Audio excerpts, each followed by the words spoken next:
I'd like to request everyone to be seated on the chairs.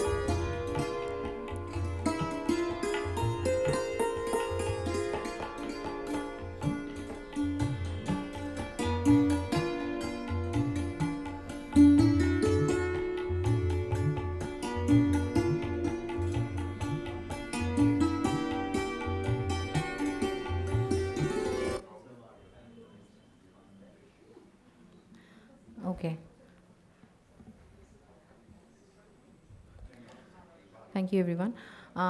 Good morning, ladies and gentlemen. It gives me immense pleasure to welcome you all to the 4th International River Congress, ISC4, organized by South Asian Institute for Advanced Research and Development, here at the Indian International Center, New Delhi. On behalf of the entire SAIARD family, I extend a warm and respectful welcome to our distinguished guests, dignitaries, speakers, delegates from across India and abroad who have gathered here today to share their insights, experiences, and ideas for shaping a sustainable river future.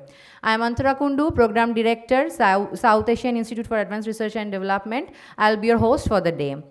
This year's theme is Global Partnerships and River Financing for a Sustainable Future, reflects our shared commitment to building a resilient and collaborative framework for river governance. IRC4 aims to explore innovative mechanisms for river rejuvenation, financing, and integrated water management while also strengthening global partnerships that unite science, policy, and community action. The International River Congress has grown over the years into a unique knowledge platform. The first edition in Kolkata focused on the civilization and ecological narratives of rivers. The second in Kathmandu emphasized transboundary cooperation in South Asia. The third in Colombo explored ancient water heritage and integrated water resource management. And today, the fourth edition here in New Delhi brings the spotlight to the Yamuna River, transforming what has long been a symbol of urban crisis into an opportunity for global learning and collective rejuvenation. We are deeply honored to have with us an exceptional lineup of guests and speakers representing government ministries, river authorities, international organizations, and academic institutions, all of whom play a critical role in advancing India's river governance agenda. We are also privileged to have the support of our strategic partners whose collaboration has made this Congress possible. The Ministry of Jal Shakti, National Mission for Clean Ganga, Department of Land Resources, Brahmaputra Board, National Disaster Management Authority, India Meteorological Department, Northeast Center for Technology Application and Research, National Dam Safety Authority, Swatch Environment Private Limited, Damodar Valley Corporation, Northeastern Hydraulic and Allied Research Institute, Department River Recycle Finland, Jaladhikar, and IWM. We express our sincere thanks and gratitude to each of them for their continued support and partnership. Our continued partnership embodies the true spirit of collaboration, what ISA actually stands for. Before we begin the inaugural proceedings, we would like to share a short introductory video that highlights the vision, journey, and impact of the International River Congress, tracing its evolution from a regional dialogue to a global platform for sustainable river futures. I request our technical team to kindly play the introductory video.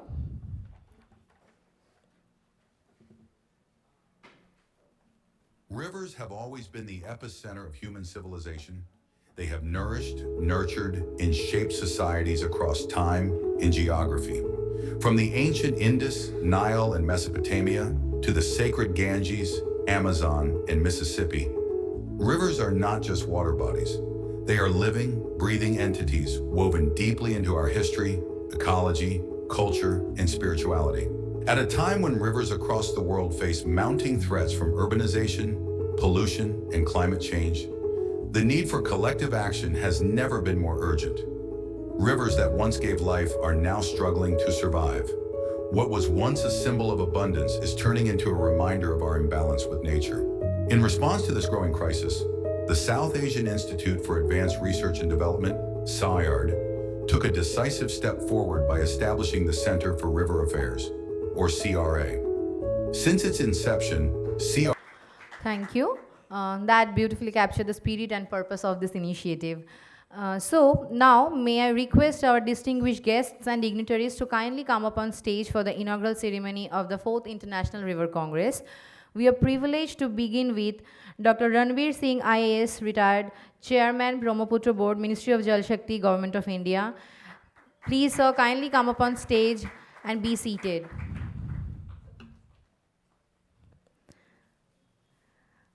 Now I'd like to call upon Professor V.K. Sharma, Senior Professor, IIPA.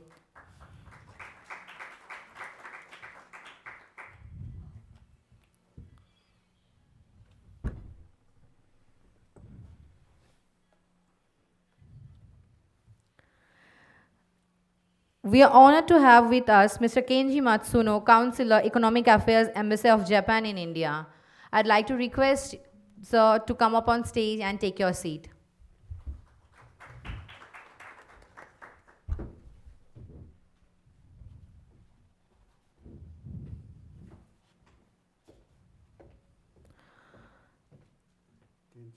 And we are honored to have with us Mr. Ansi Nicola, Founder Director, River Recycle Finland. I'd like to request our team, yes, please sir come up on stage and take your seat.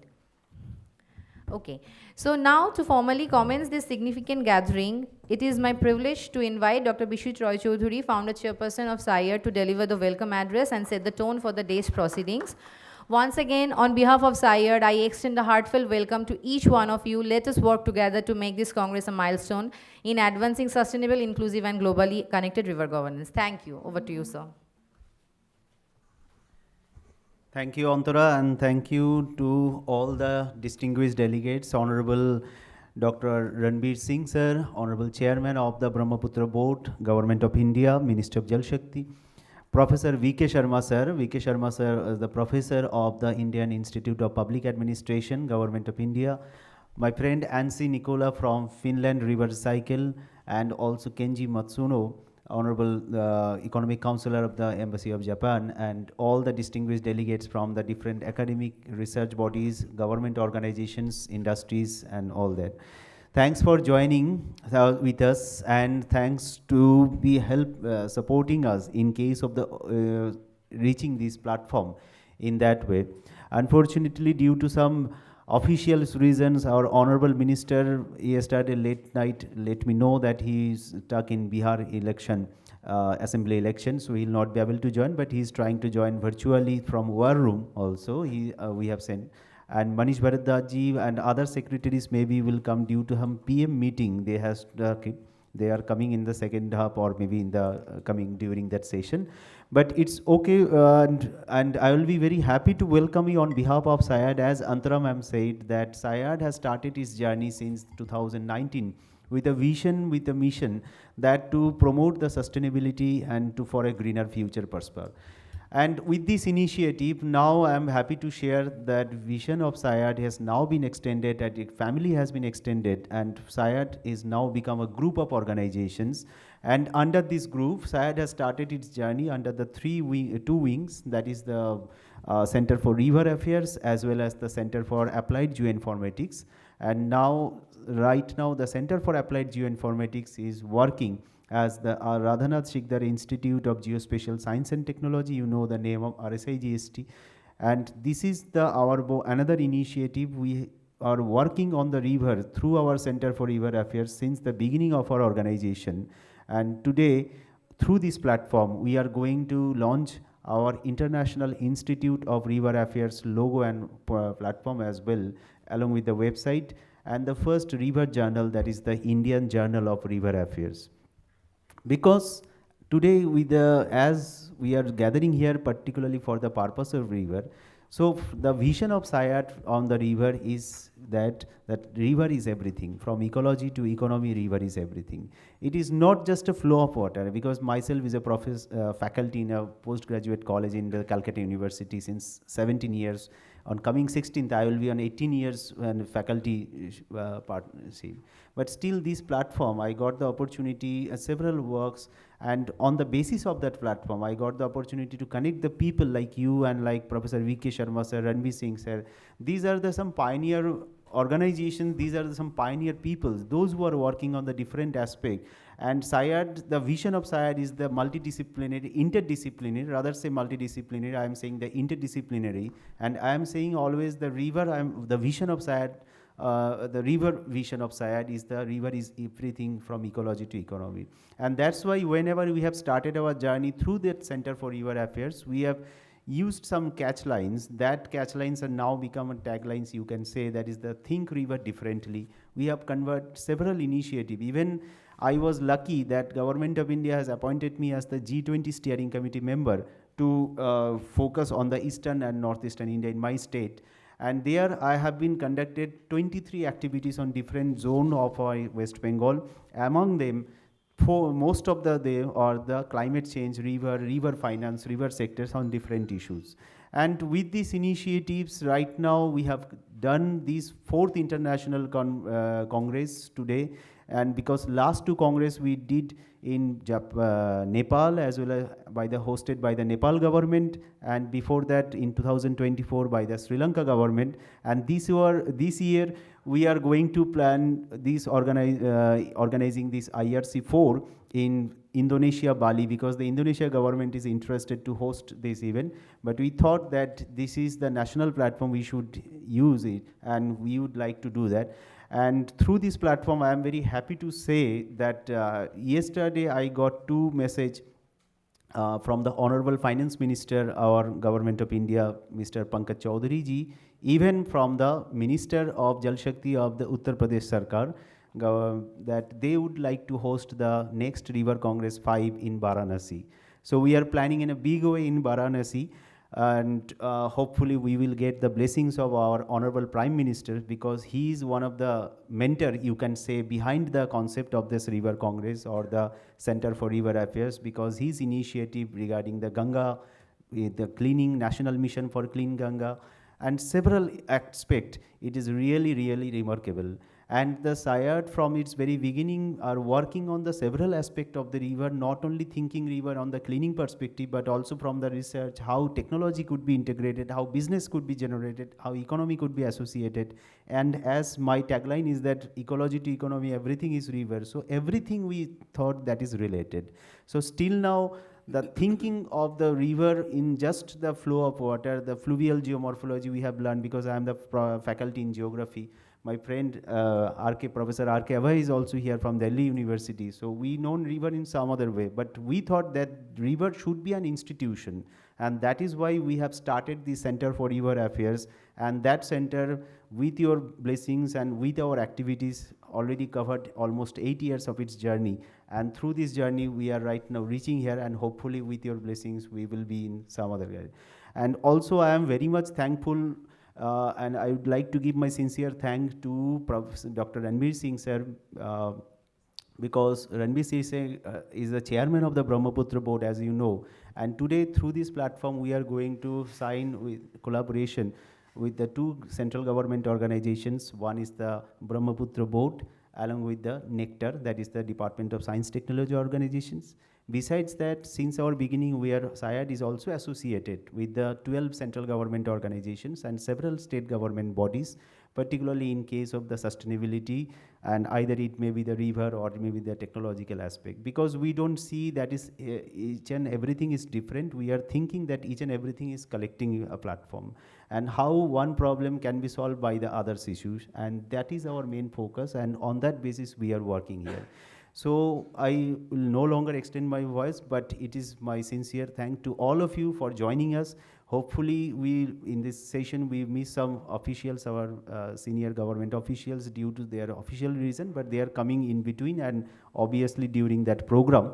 And but on that through this platform, I am happy to share my sincere thanks to all our supporting organizations, especially Namami Gange, those who are associated with us since the beginning of our platform, DOLR, those who are going to organize a session here on the watershed management project, because they have taken a very large amount of project in watershed sector. And obviously DVC, our partners like River Recycle, all the partners, and obviously to all of you. And also I must congratulate to my friend and some colleagues, because and organizations, those who are going to take the award today, because each year we are organizing this event and provide some award, not only to consider their recognition, but also to recognition one kind of in the global platform.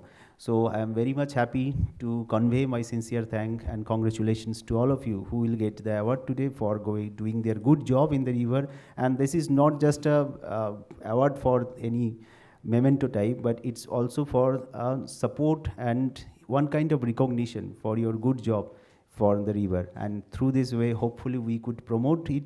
And with your all support, we will be happy to move on. And lastly, I would like to say that I'm very happy within a short span of notice, I got my response from Mr. Kenji as well as my friend Ansi. He is coming throughout Finland all way. And hopefully in coming future, this International Institute of River Affairs or IIRA, right now we can say that is the CRA is converted into the IIRA. And that my vision is that one day it will be one kind of platform like IIPA or IIPS like platform, which will deal river from political aspect, geopolitical aspect, climatology aspect, is water resource, biodiversity aspect, engineering aspect and all that. So hopefully in this journey, in coming future, we will also get your all support. And with this, I thanks again and congratulate to all of you and welcome on behalf of our entire SAIARD family to join us in this International River Congress Board. Thank you, Delhi. Namaste.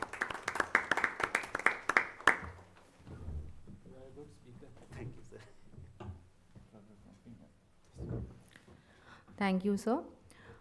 We now move to a very special part of the inaugural ceremony, the felicitation of our esteemed delegates in recognition of their remarkable contributions and continued support to the cause of sustainable river governance. May I request Dr. Roy Chaudhuri to kindly felicitate Dr. Ranbir Singh IAS, retired Chairman, Brahmaputra Board, Ministry of Jal Shakti, Government of India. And I'd like to request our volunteers to bring the token of respect. Can we have a big round of applause?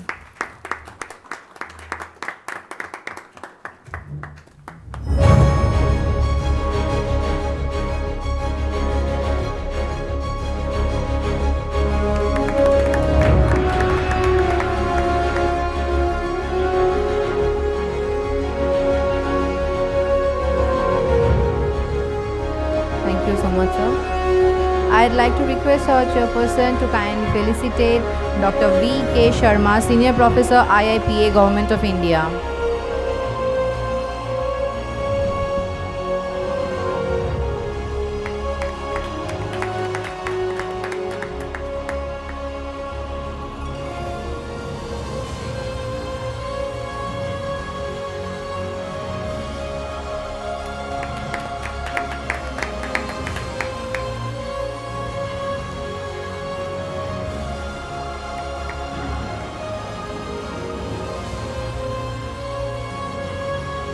May I request Dr. Bishwajit Roy Chaudhuri to felicitate Mr. Kenji Matsuno, Counselor, Economic Affairs, Embassy of Japan in India.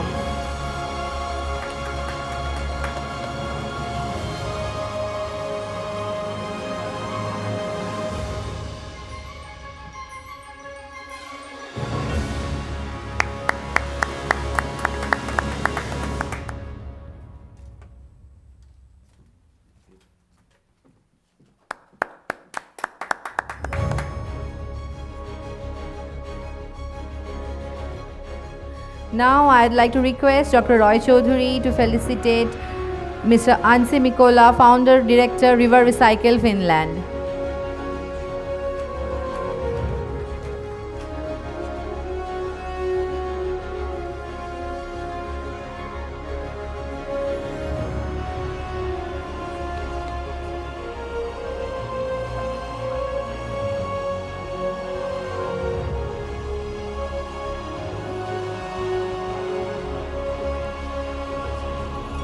Thank you so much. Now, I'd like to request Dr. Ranbir Singh IAS, Chairman, Brahmaputra Board, Ministry of Jal Shakti, Government of India, to present his address. Sir, it would be an honor if you could come here and, or you can like speak from here. Okay, sure. Thank you, sir.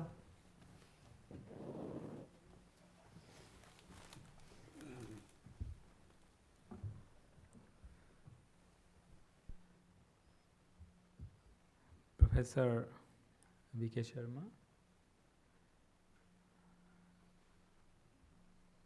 Mr. Kenji, Counselor, Embassy of Japan, and Mr. Kensi from NC Mikola. from Finland, yeah. Dr. Biswajit Roy Chaudhary, Director of SAIARD. All the dignitaries, experts, and delegates present in this important International River Congress, edition number 4. Dear friends, first of all, I must congratulate Dr. Biswajit Roy Chaudhary and SAIARD for organizing this event, the International River Congress, and for providing me an opportunity for participating in it. So, thank you very much, Dr. Roy Chaudhary. See, it is a very, very important, very crucial discussion, because rivers since times immemorial have served humanity. The relationship between human beings and the rivers has been a very, very intimate relationship. All civilizations have come on the river banks. Human beings have been dependent on rivers. Life cannot be imagined without water, and the principal source of water is the rivers. Like Rahim says that Rahiman pani rakhiye, bin pani sab soon.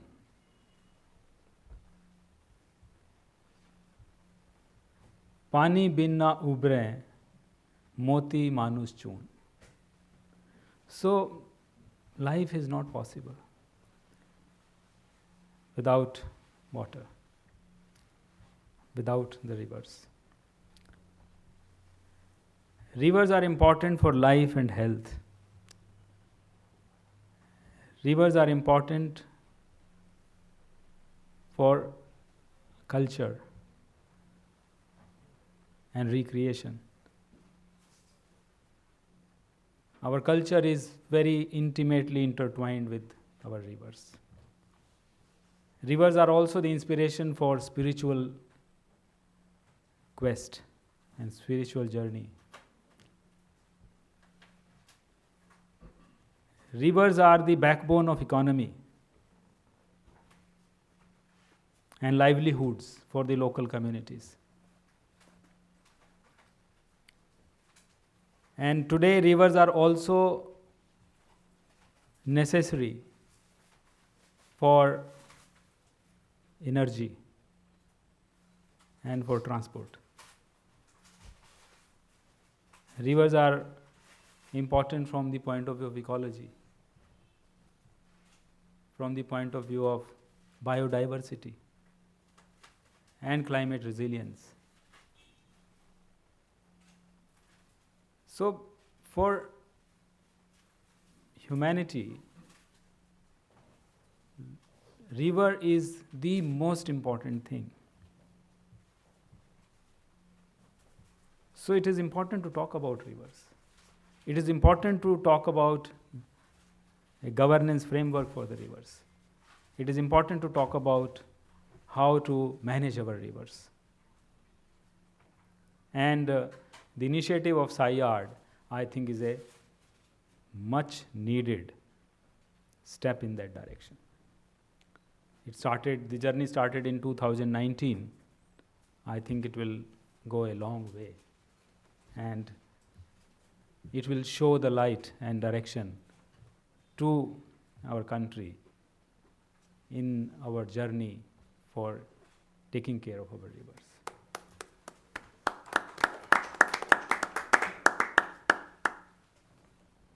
But when we look at our rivers, the state of our rivers, I think sometimes it will not be an exaggeration to say that we have to hang our head in shame. Our rivers are not in good condition.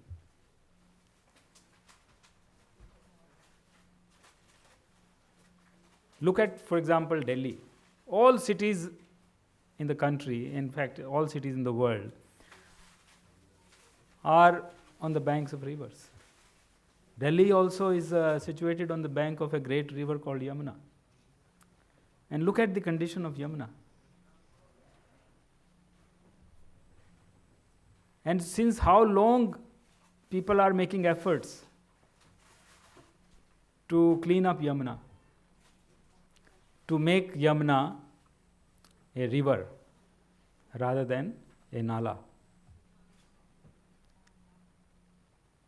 In 1985, I had joined the IAS in 1991, and we had read at that time, it was a huge issue.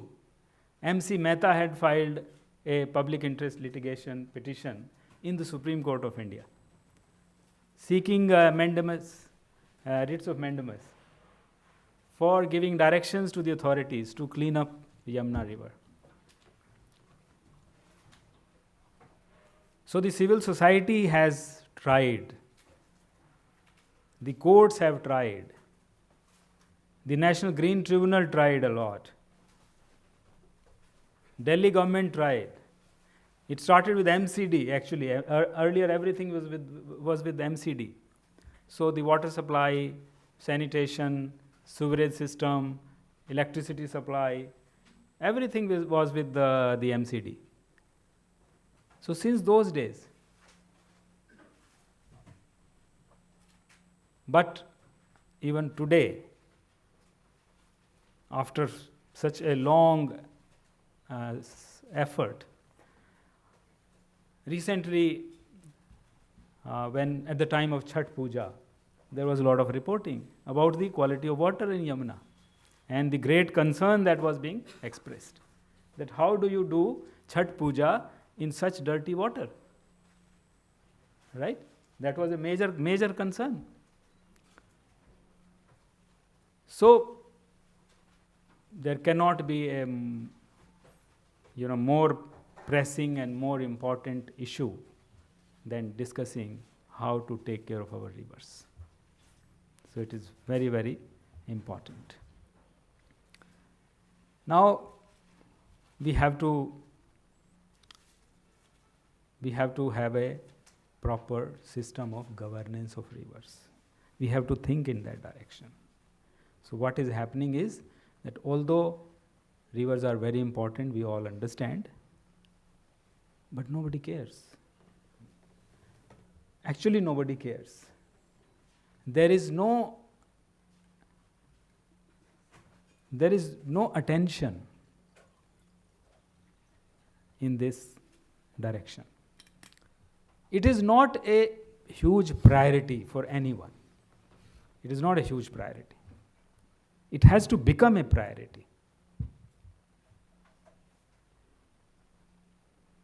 And there is a need to develop a framework. And there is a need for fixing the accountability. Somebody has to be held accountable for the health of the river, for the morphology of the river, for the quality of water and biodiversity, flora, fauna, etc. Somebody has to be accountable for that. And funding, financing. Because without adequate funding, see, if it is not a priority, obviously adequate funding is out of the question. If it becomes a priority, then the only test is whether dedicated funding is made available. And then the other question is of capacity. We have to develop the institutional capacity. Whether it is the leadership and managerial capacities or it is the technical capacities, we have to develop those capacities.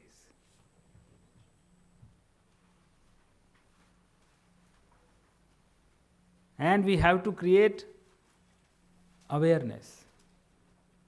Because living in Delhi, how many people are concerned about Yamuna River? There is no awareness. Everybody is going about his life just as usual. Since so many years, decades and decades. Who cares for the river?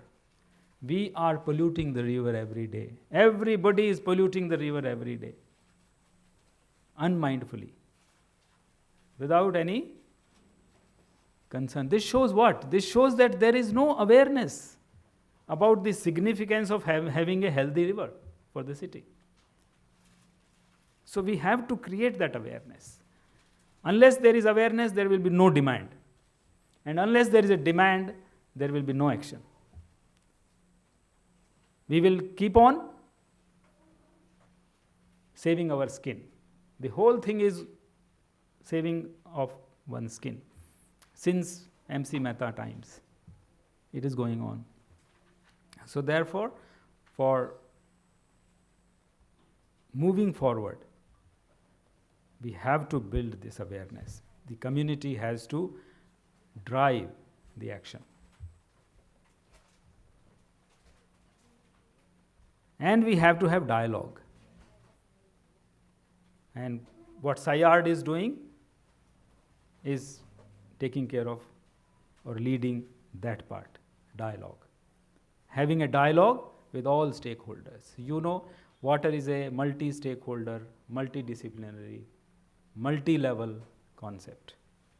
This is a domain which requires everybody, because everybody's life and every segment, whether it is economic or whether it is religious or spiritual or cultural or recreational, health, whatever it may be, energy, transport, everything is touched by water. So everybody is a stakeholder. So we have to have dialogue and collaborations. Like the International River Congress, one of the key areas is forging global partnerships. That is the key agenda. So these partnerships are there are countries that are doing a fine job. They are taking care of their rivers. So we should have partnerships with them. We should learn and we should do. We have to mainstream river and water governance and principles of those governance into every single domain. Because if we do not do that, if it is just a departmental approach we follow, nothing is going to happen. Because the scale and the pervasiveness of the issues is such that no one single entity can do it. It has to become an all-encompassing thing.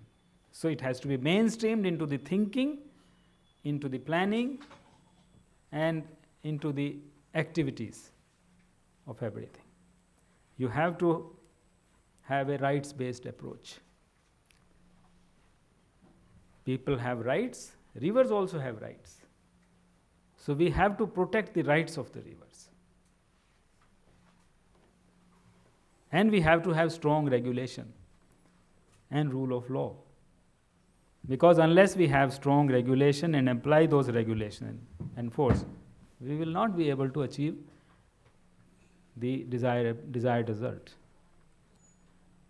So therefore, this, although the subject is such that there is a lot to talk about, lot to say, but time is a constraint. We have already started very late.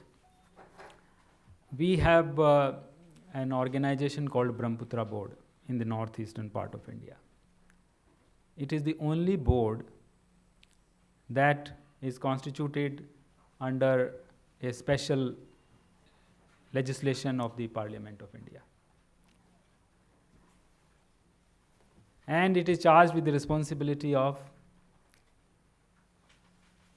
water resource management covering all the rivers of the Northeast. But I joined that organization about 1.5 years back. And I find that there is a huge problem of capacity. There's a huge problem of manpower. There's a huge problem of perspective. There's a huge problem of these things like awareness or dialogue, collaborations. So it is just an example. And the same problem is everywhere. So we have to take it up very, very seriously. Because without water, there will be no life. And if we take care of the rights of the river, we take care of our own rights and our own interests. Otherwise, we will not be able to. There cannot be an adversarial relationship between the river and the people. We have to take care of the river so that the river can take care of us. So this is the spirit with which we have to proceed. So once again, I thank Dr. Roy Chaudhary, and I also congratulate him for organizing this. Thank you very much.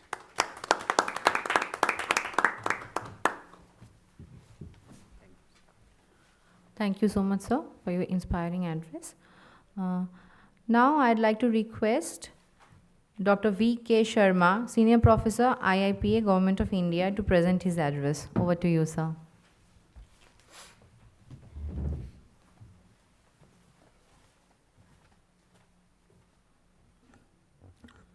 Thank you very much. Dr. Ranbir Singh ji,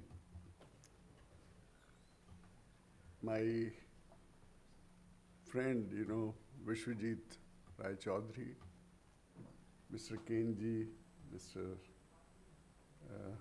Makola, Shri Rajiv Ranjan Mishra ji, and I am seeing very learned people, in the gathering. I am very happy, to be here in this function. In fact, right from the first Congress, Vishwajit ji he was in touch with me, and he invited me in every river Congress. But with some or the other reason, I couldn't attend, and this is the first chance that I am here in the River Congress. He discussed with me the idea of River Congress and why, this kind of institution required, and why, there is now emphasis on rivers should be there. And as a student of ecology, because I did my PhD from Banaras Hindu University, and that in the forest ecology. So as an ecologist, you understand the importance of water, the importance of, different ecosystem. And river is a very, very important ecosystem, as Dr. Singh was mentioning. In fact, Dr. Singh has set the tone for the discussion, for the whole day. And we all know that now, for example, Ganga, we are very fortunate that now Ganga is our national river, it is declared as national river, and We are working on with the Namami Gange mission, National Mission for Clean Ganga, and this is one experiment which is not important for this country, but I think for the whole region. And they have taken the river basin concept. And I think this concept was needed, you know. It's not mainstream. There are each and every tributary of the river is important when we are saying a river system. So understanding the, you know, importance of river, it's unfortunate that you have to go to court, you know, court is declaring that now it is a living body. We all know that river is a living system. We are having, you know, the biota, the flora, fauna, biodiversity of the, so it's not, you know, I think a layman can understand that it's a living system. But anyway, we are good. We are, thankful to the court that they have declared that the rivers are the living system and we should care for them. I think I'm coming to this River Congress concept, and I fully agree that unless and until each and every stakeholder, of course, government is very important and the most important one because the governance, it's a very important aspect. But I think with the only government cannot do everything. We will have to include, you know, academic system, academic institutions. We will have to include NGOs. We will have to include individuals we will have to include, you know, the industrialists, private sector, and because it's a very big subject.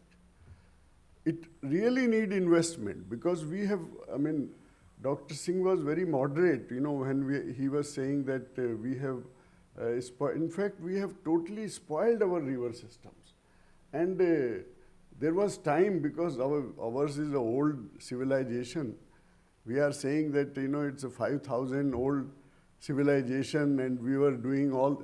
So in case we read our, you know, the literature, we will come to know that how we were careful for nature, how we were careful for, you know, our air, our water, and today we have spoiled, you know, the Panch Tattva, you know, which are the base of life. Today you see in Delhi, you know, what is the situation of air quality, and you know, it's very difficult. Dr. Singh was mentioning about river Yamuna. I think I am here in Delhi since last 35 years, and I am seeing that every year, you know, it become a political issue. I think there is no need to make it political issue. It should be a social issue. It should be a scientific issue. It should be a part of governance that how we can do that, and what should be the strategy, you know, to evolve that. I'm very happy that we are having today a leader who has given a call that each and every river should be clean, the water should be clean, and he started it, you know, with the Namami Gange, with the National Mission for Clean Ganga, and I am seeing, you know, the main architect, you know, who is sitting here, Shri Rajiv Ranjan Mishra ji, who has set, in fact, he is the person who took it as a mission. He never considered it as a job. He considered it as a mission, and he involved all sectors of society in this thing. He is the person who was having vision that unless and until academic institutions, unless and until these IITs, you know, the consortium, he made consortium of IITs and given different jobs, you know, to different people. And involve, you know, trying to involve, you know, each and every sector of the society, that this is important. The 5 pillars of Namami Gange, so because Nirmal is okay, you know, but I think when we are talking river, then Aviral is also important. You know, we need pure water, it's a purity, no pollution, this is very important, water pollution is the most important, no doubt in it. But when we are talking about river, so river is having its own characteristic feature. It's having a flowing nature, so Aviral. So Aviral Ganga, Nirmal Ganga, Gyan Ganga. So he involved, so I think all the 5 pillars, the Jan Ganga, then Earth Ganga.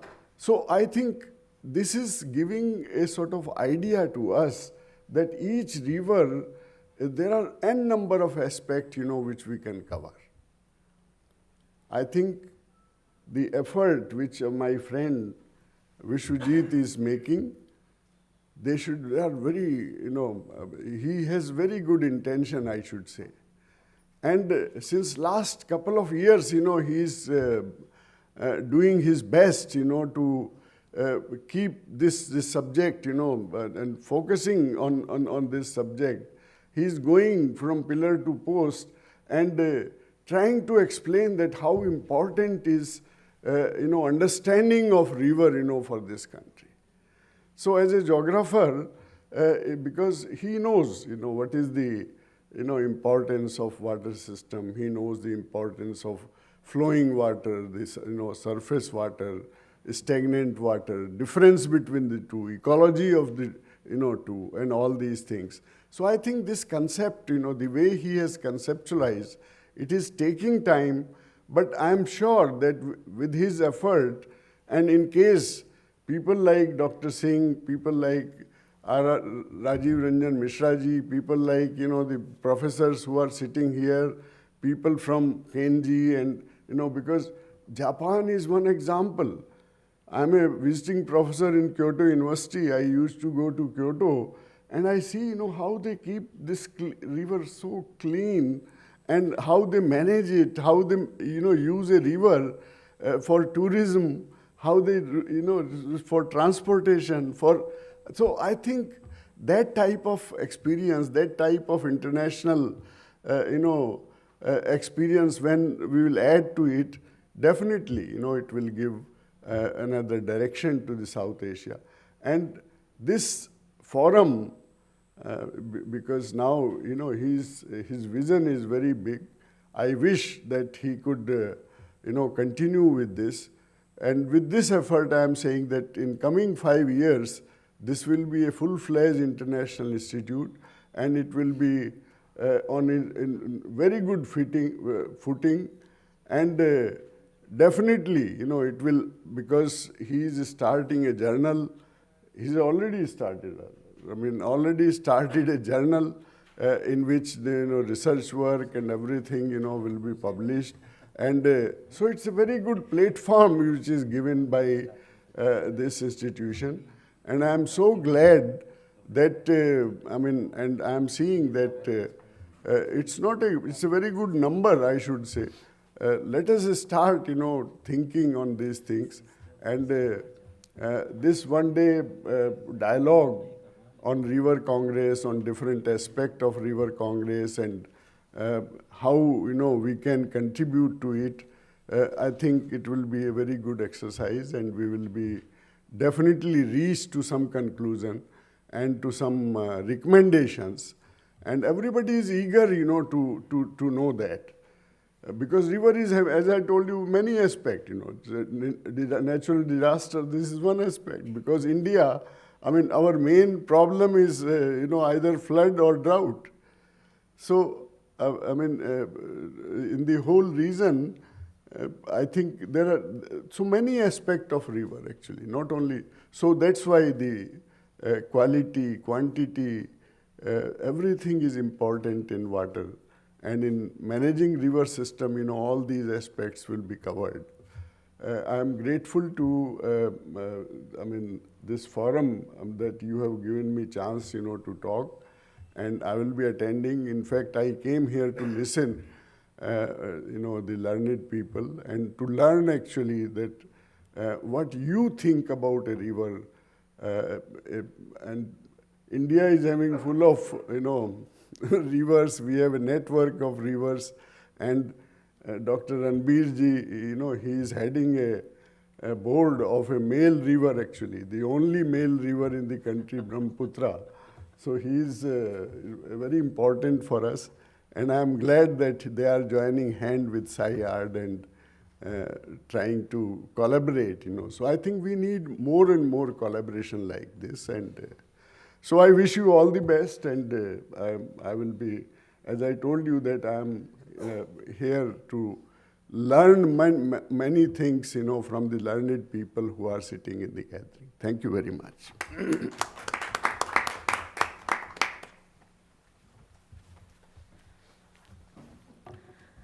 Thank you so much, sir, for your motivational address. May I now request Mr. Kenji Matsuno, Councillor Economic Affairs, MSF Japan and India, to present his address. Over to you, sir. Sure. I think the pictures will be presented. Yeah. Okay, great. Dr. Ranbir Singh, Chairman of Brahma Board, Professor V.K. Sharma, Senior Professor IR Public Administration, Dr. Anshi Mikola, who came all the way from Finland, and Mr. Ranjiv Mishra ji, the former DG Naomi Ganji, distinguished guests, namaskar. So thank you also Dr. Roy Chaudhary for arranging this event and inviting me to this event.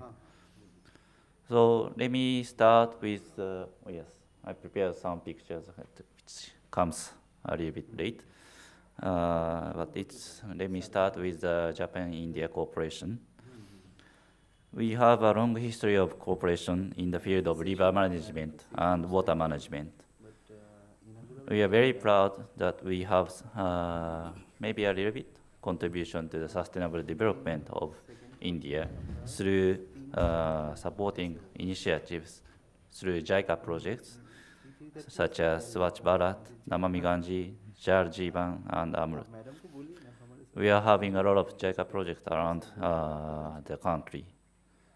It's not, our collaboration is not only in the field of water and river. The relationships between Japan and India in broader terms is developing.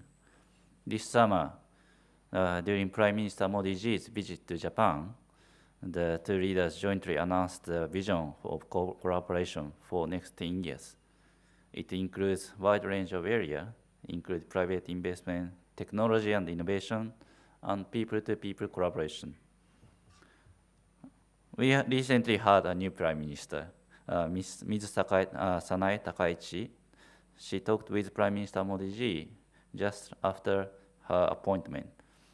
She is actually the successor of Prime Minister Abe, who had a very good relationship with the Indian government. Collaboration in the field of river and water is a very important part of Japan-India relationships. We are active in JICA projects, but we also collaborate with World Bank, and we also have a framework for policy dialogue between Water and Disaster Management Bureau of MLIT, between Department of Water Resource River Development and Gange Rejuvenation of Ministry of Jal Shakti. Through these frameworks, we try to share our experience and contribute to sustainable development of India. Actually, Japan is receiving broad range of benefits from rivers. At the same time, we are making and we have made a lot of huge efforts to make clean rivers and also to cope with the various threats from the rivers. Dr. Shin highlighted the awareness, which is quite important, I think, for the maintaining the clean river and to get the benefit from the rivers. I'd like to introduce some. It's already went to the beautiful rivers in today. First, about the river environment. Actually, going back to the dirty river. Yes, in 1960s, this is a picture from a river in Tokyo. River runs through a little bit west of the Tokyo. In 1960s, we are what we call the rapid economic growth time. The industries were expanding, and the households were, population was growing. So we had a lot of wastewater coming from industries and households. It all went into the rivers, and the capacity for the wastewater treatment was not enough at the time, and the environmental regulations was not enough to stop those pollution from the industries and households. So these pollutions, it was not only the field of river, also the air pollution was a big problem in the in 1960s and 1970s. We had a lot of pollutions all across, not only in Tokyo, but all over Japan. So it has become, at that time in 1970s, we had a very big backlash from the public. In the river, in 1970s, the civic groups for the environmental conservation were established across the major rivers in Japan. It took a little bit of time, but the river administrations, I mean the government, responded to this voice by strengthening the wastewater regulations. In 1981, the expert group for river administrations made some recommendation for the management of river environment. Based on the recommendation, each rivers were asked to develop plans for management and improvement of the river environment under collaboration with central government and local government, and also with the industries and citizens. In 1991, the river law was amended to include into its objective the improvement and conservation of river environment. So it was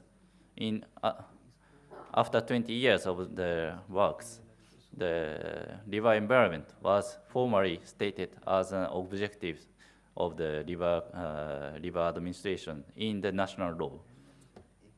It took 20 years. Today, moving to today, we are enjoying the beautiful river environment. This is from Tokyo. I took this picture this spring. I came here in this June, so relatively new to here. I also visited the River Yamuna to see what the situation now. As you can see, the people are enjoying the cherry blossoms and having a picnic, and people are having sports events in the river banks. And the next slide shows in the summer we have firework festival, only one day, but in the river banks where people gather around. And not only in Tokyo, but across Japan, we have traditional events being held at the river. So, this is the school kids joining the educational activity in the summer holidays. They are checking the habitation of the wildlife in the river. Through these activities, we try to make sure that the lessons from the past is not being forgotten. We are responsible to pass the beautiful environment to the next generations, and education plays a very, very important role in creating the awareness. So let me move to another story about the flood management. I mean, stakeholder engagement in the flood management. Traditionally, the flood management was thought as a role of the river administrations.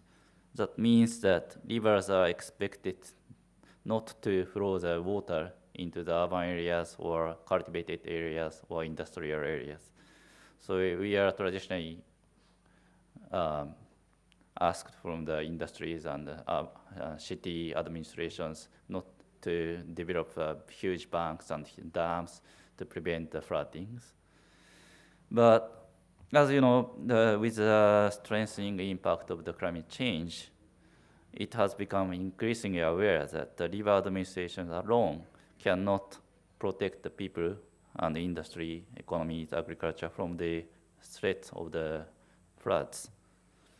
So we are promoting the framework for maybe a little bit small, but the framework for the flood management, which all stakeholders in the river basin work together to make the risks of, to mitigate the risks of flooding. This is, oh yeah, going back a little bit. Yeah, the previous one. Yeah, this is a river called Yamatogawa River in Osaka, which flows between the prefecture of Nara and Osaka. So, as you can see, the river flows from this side to downside. And the downside is Osaka Prefecture, which lies low, as you can see. But the upper stream is a little bit elevated. So, and there is some bottleneck between the two prefectures. So if we run a lot of water from the upstream to downstream, the Osaka, which is the second biggest city in Japan, the industry will be very suffered. So we cannot flow a lot of water from the upstream to downstream. So we have to store all the water in the Nara prefecture. That was a little bit a big problem between the two prefectures. So in the next slide, we are doing a lot, we are doing river flood management by the participation of all the stakeholders in Nara prefecture. So one of them, one initiative is by conservation, using the agricultural land to use it as a retention function of the water. So the prefectural government designated this agricultural land to be conserved, so that in the heavy rain time, those areas can be used as a storage of the rainwater. And also in the next slide, we are building the underground water storage in the public facilities, so that this also works as a storage of the flood waters.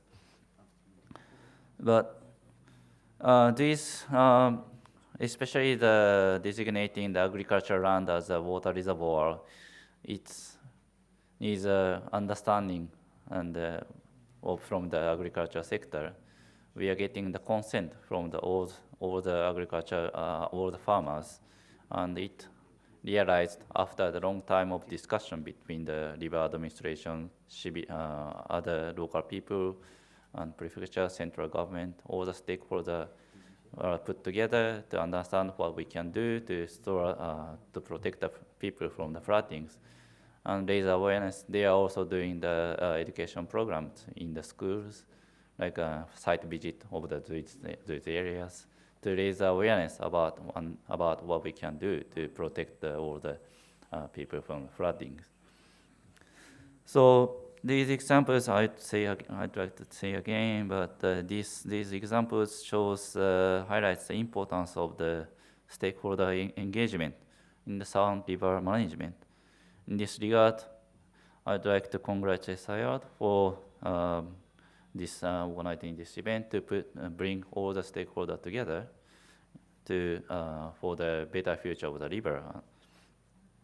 I wish this initiative will continue to develop in the future, and I would also like to congratulate the inauguration of the Journal of River Affairs.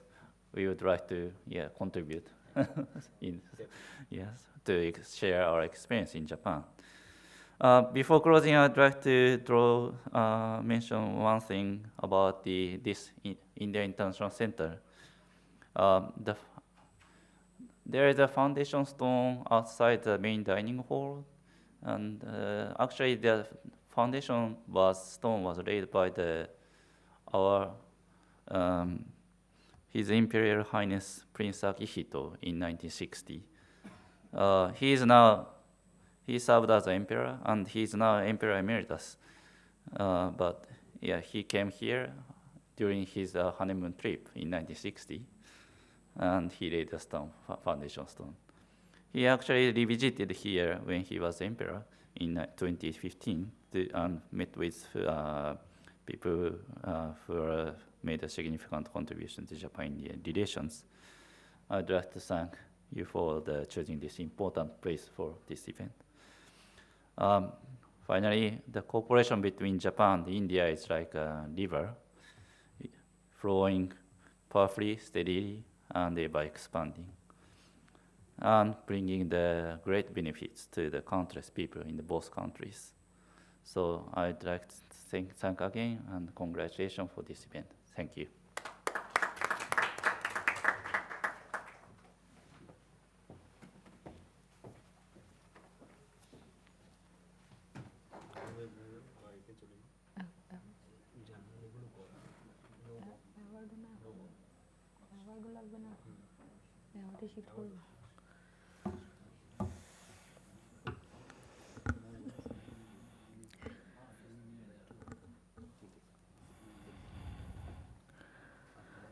Thank you so much, sir. As we are running late, we will now move to our next session, and we are eagerly waiting to hear Mr. Nicola in his session. I hope that's okay with you, sir. Okay. So, now we are privileged to host the award ceremony recognizing the outstanding contributions of institutions and individuals in river management, nature-based solutions, river rejuvenation, and sustainable governance. These awards symbolizes excellence, innovation, and the collective spirit of river stewardship that drives the IOC platform. So in award session, we have our first category. The first category is Best River Governance Award. And under this category, our first award goes to Varanasi Development Authority, Varanasi UP. And I'd like to request the officials from Varanasi Development Authority to come up on stage. And I'd like to request our volunteers to bring this award in stage.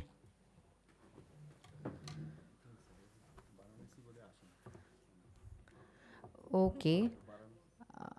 The officials from Varanasi Development Authority couldn't come. Up next, we have the Best River Governance Award on National Dam Safety Authority, Government of India. And for that, I'd like to request to call up on stage Mr. Anil Jain, Chairman, and along with him, I'd like to request two other delegates, Sri Shamir Kumar Shukla, Member Technical NDSA, and Mr. M.S. Verma, Director, Regulation NDSA, to come up on stage and collect the award.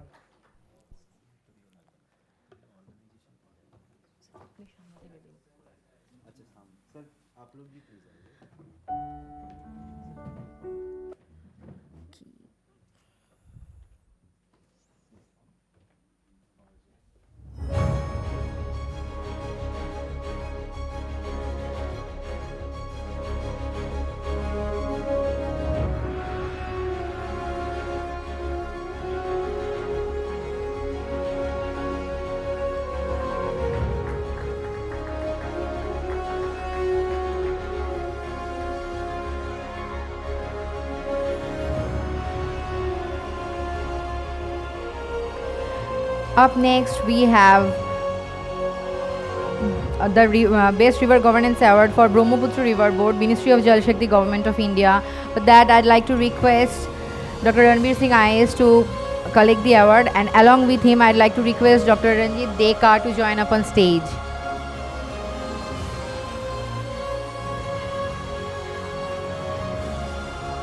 Okay, so for that, I'd like to request Mr. Rajiv Ranjan Mishra to come up on stage and present the award. Please, sir, kindly do the honor.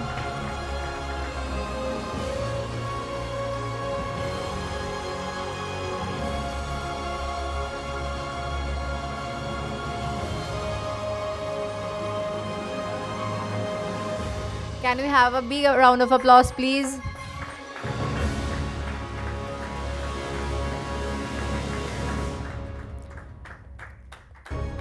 Up next, we have our Best River Governance Award for Shama Prasad Mukherjee Port, Kolkata, Ministry of Ports, Shipping and Waterways, Government of India. And I'd like to request the representative from SMPK to come up on stage, Mr. Chandan Chatterjee and Sri Ranjan Mahapatra.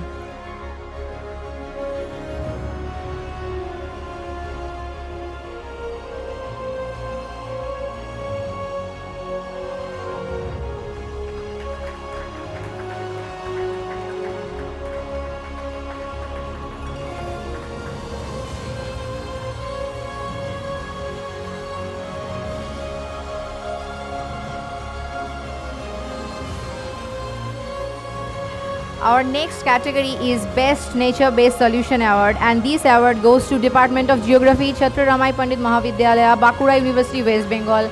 And I'd like to request to all the students who have come here to represent their college to come up on stage and collect the award.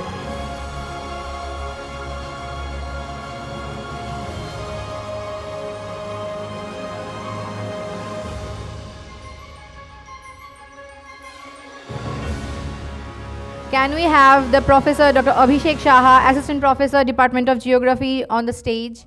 On behalf of them and the Department of Geography, I'd like to request all of them to collect the award.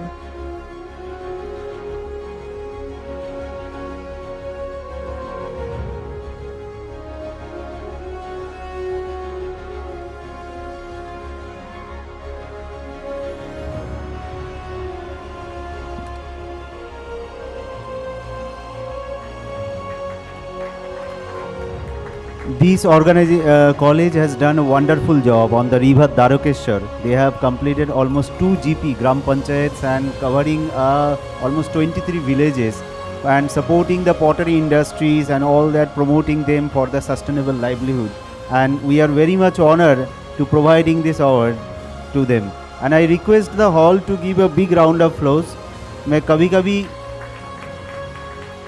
Bengali के साथ साथ हिंदी में भी कविता लिख लेता हूँ, तो हिंदी में मेरा एक लिखा कविता है कि ताली ऐसे होना चाहिए कि अंधेरा भी शर्मा के सुबह हो जाए। तो हो सकता है आज लोग आ रहे कम लोग हैं, बट ताली तो ऐसा होना चाहिए। Now I request Antara ma'am please.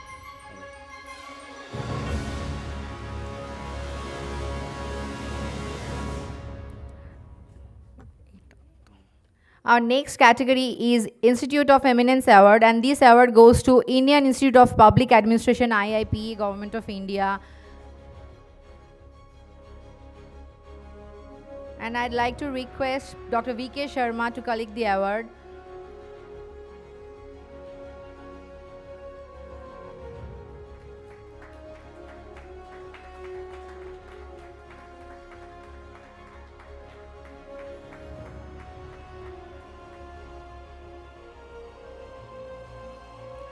Our next category is Save River Campaign Award, and in this category we have 2 awardees.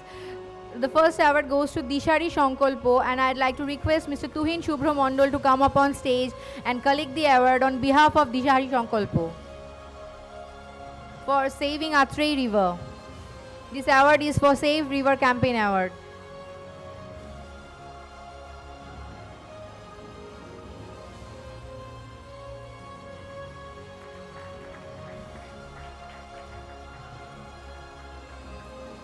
The next award in this category goes to Jolongi Nodi Samaj, and I'd like to request Dr. Amitabha Sengupta and Dr. Kaushik Sarkar to come up on stage and collect the award on behalf of Jolongi Nodi Samaj in respect of saving Jolongi Nodi.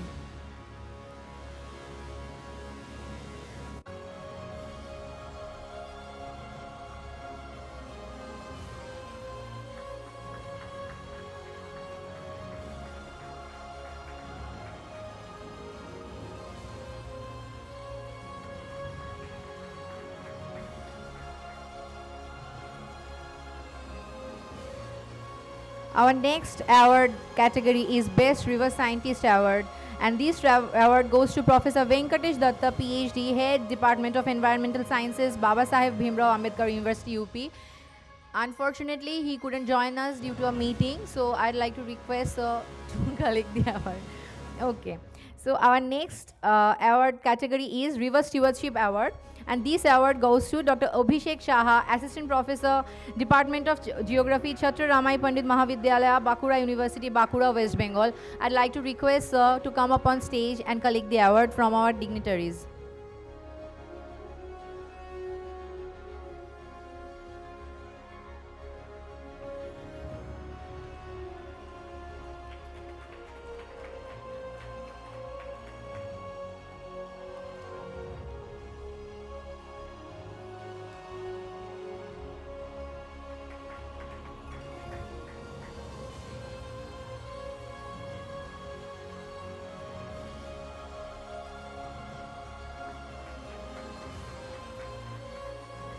The next category is River-Based Livelihood Development Award, and this award goes to Dr. Shucheta Mukherjee, Assistant Professor, Department of Geography, Sripat Singh College, Jiaganj, Murshidabad, West Bengal. Please come up on stage, and I'd like to request Dr. Ranveer Singh, IAS, to present the award.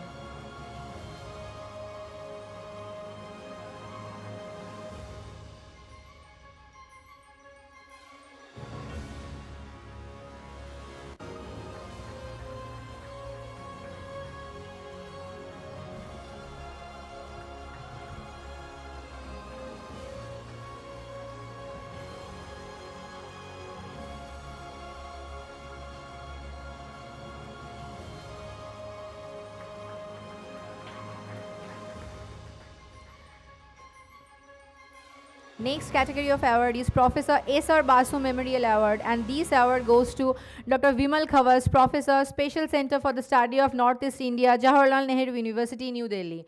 I'd like to request sir to come up on stage.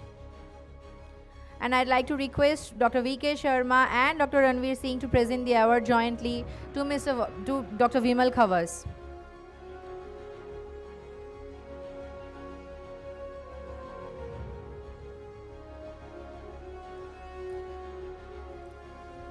These are all of our awards. Let's take a moment to celebrate each of our awardees, true change makers leading the way toward a sustainable river future.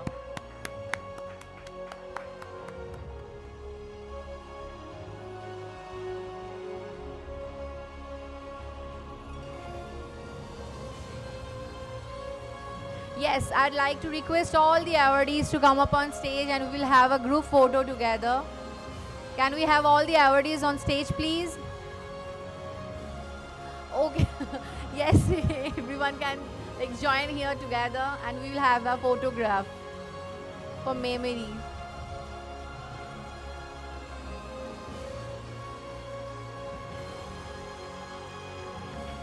I'd like to request all the awardees, please come in front.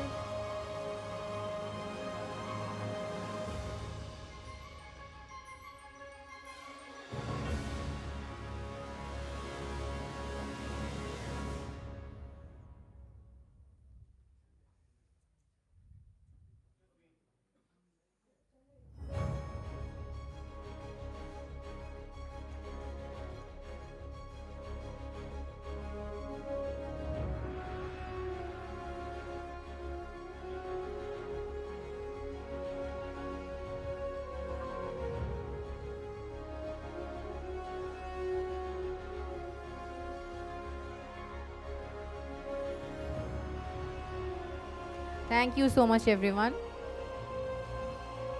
Let's take our seats.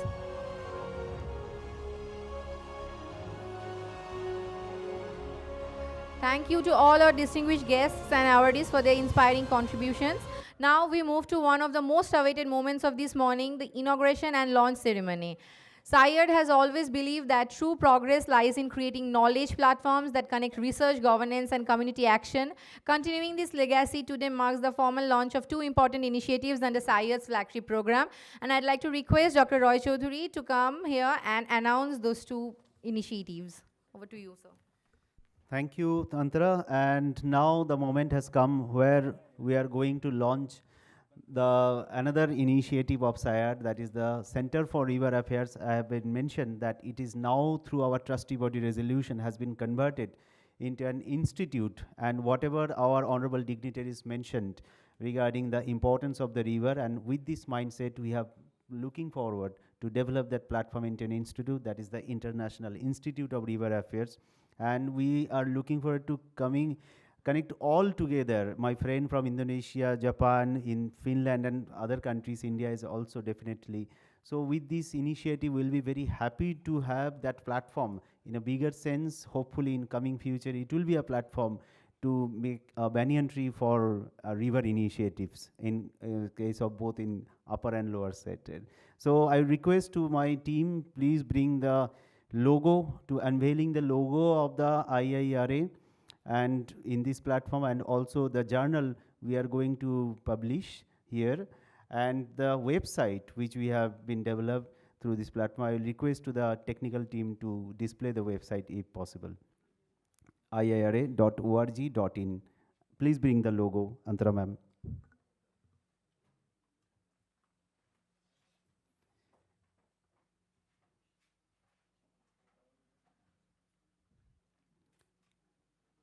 And also the journal, I'll request to the delegates, they have the journal in front of their table. If you please unveil, and I also request our another two important person of our organizations, those who are supporting from the very beginning, our Honorable Rajiv Ranjan Misra sir, and our honorable sincere officer, my Mr. Mathuria sir, if you please come on stage. So we'll be happy to inaugurate the logo as well as the journal of our organization and unveiling through your hand. It will be great along with our honorable dignitaries on dais. Sir, please come.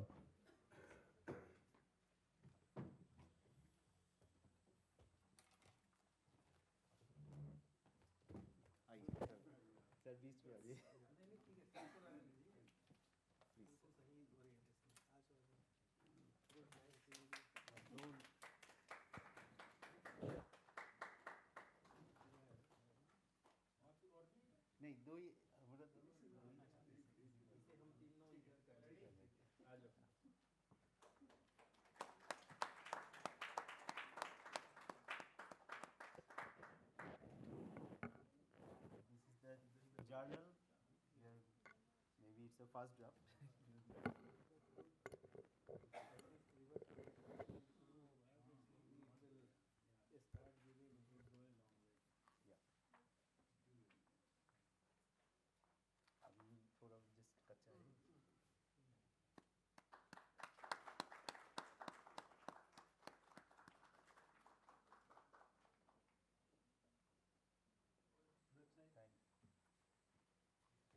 This is the website which we have already displayed. Yeah, the theme which we have taken from the very beginning, that is the theme we have displayed. And the website is now online. You may find that is the iira.org.in, and that website you may find. And on that IIRA, we have taken several divisions, hopefully, and on the 7 river model, we are saying as the R7 model we are working.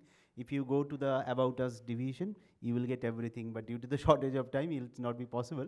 But I'll be very happy, and we are very much fortunate that whoever are supporting us from the very beginning, because Mathuria sir was previously in Namami Gange as the ED Technical, Executive Director Technical. So these two person from the very beginning of our Center for River Affairs supporting us in case of promoting this initiative. And thank you through this platform. I again really give my sincere thanks to both of you and all of you also. Thank you, thank you.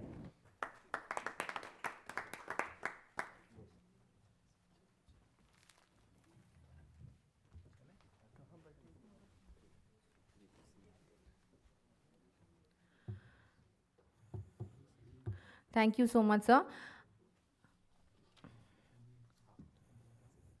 I'd now like to request Dr. Shimi Mishra, Advisor, Institutional Capacity Building, SAIARD, to present the vote of thanks.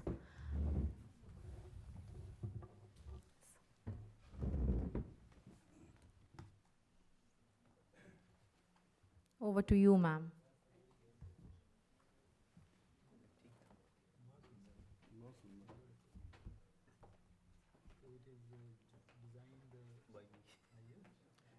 Very good morning and namaste to everyone present over here. First of all the distinguished guests, colleagues, and my dear friends, it is my privilege to deliver this vote of thanks on behalf of SAIARD and the International Institute of River Affairs that we just saw getting inaugurated.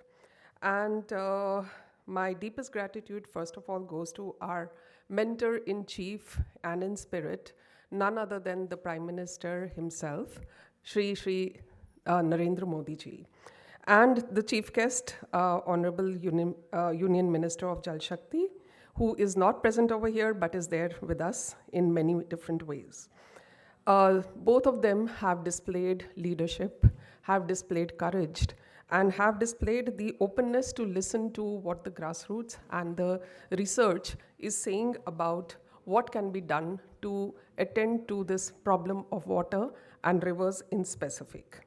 Today is a reminder to all of us that our lives are anchored not just in the natural flows of water as a river, but in so many different ways. One small failure can show itself in the crumbling of economy, in the crumbling of health systems, in the crumbling of biodiversity and damage which is uncontrollable and is becoming such a large problem that it is just like an iceberg. You see only 10% of it, 90% of it is actually bubbling below, and it is like a volcano or a bomb just waiting to explode.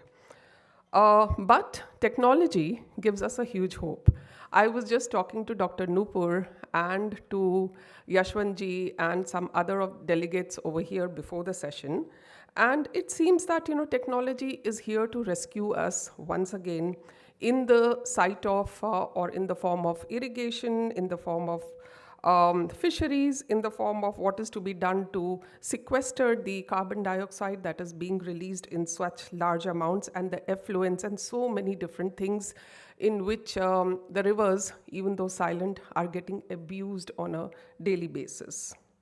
There seems to be a study estimated where India suffers a US 246 billion loss annually from just one factor, which is wastewater effluent entering our rivers. Just one factor. Imagine how this would be compounded multiple number of times had it been, taking into account all the other factors. So the review of the states and the health cost, etc., is totally out of our whack at this point of time. But river restoration seems to be the way that we have to go forward with. I heard our dignitaries over here talking about the lack of capacities, the lack of awareness, the lack of, just awareness even for self at a personal level. All of these are, areas that we need to work concertedly in. And we also have some of our dignitaries over here from Japan, from Finland, and from Renewed to, so many different parts of the world, where we see that, water is being managed so well. Water is looked upon as a resource. Water is not looked upon as a place or a dustbin where you throw your things and then, because it's out of sight, you don't need to kind of take care of it. You're not accountable for it. So once again, my thanks to the chairperson, Dr. Biswajit Roy Chaudhary, for absolutely dynamic work, very much needed. I cannot emphasize how much more timely his interventions are and the kind of energy that he brings upon. All the organizing members who made this possible, and from the ministry to all the government officials that are present over here, my heartfelt thanks. Let's leave this with I would say a pledge for one collective resolve to make our rivers not only our resources, but also heavens where people can kind of come for. We have worshipped Ganga, we have worshipped Yamuna. Let's now actually give it the reverence that it requires. With that, thank you all. Jai Hind, Jai Jal.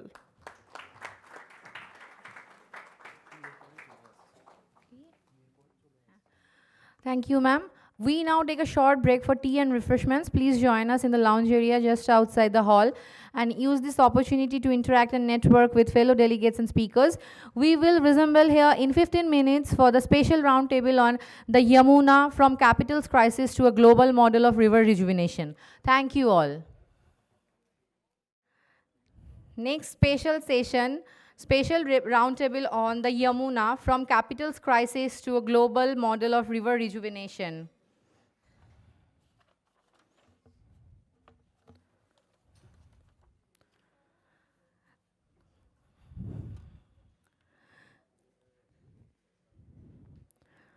The Yamuna River, flowing through the heart of India's capital, stands as both a lifeline and a stark reminder of urban ecological neglect.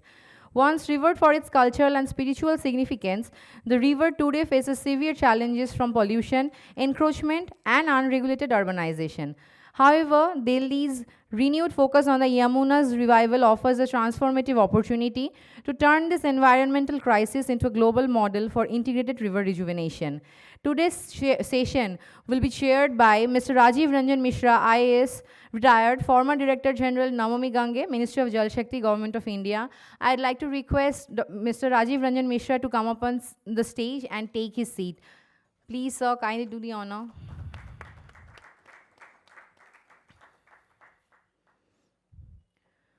Along with him, this session will be joined by Dr. Nupur Bahadur, Director, NMCG TERI, COE on Water Reuse TERI.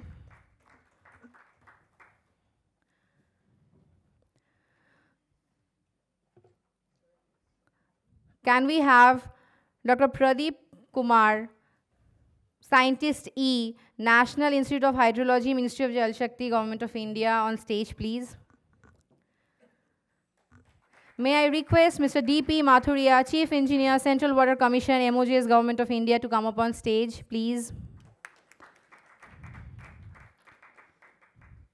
I'd now like to request Dr. V.K. Sharma, Senior Professor, IIPA, Government of India, to come up on stage. So kindly do the honor. And of course, Dr. Indira Khurana, Chairperson, Indian Himalayan River Basins Council, Vice Chairperson, Tarun Bharat Sangha, and Director, Coastal Salinity Prevention Cell, to come up on stage, please. Kindly do the honor.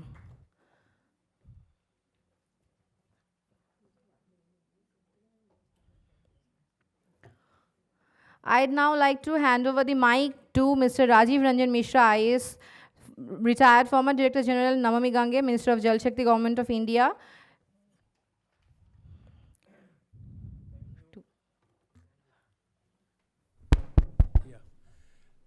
Thank you so much, and it's really great being here and listening to the speakers in the previous session, and especially I am really reminded of several of my associates and colleagues who were with me and who are also in some way or the other with me. So I think it's also a time, and I recollect when the first such Congress was started, I think sometime in 2021 December.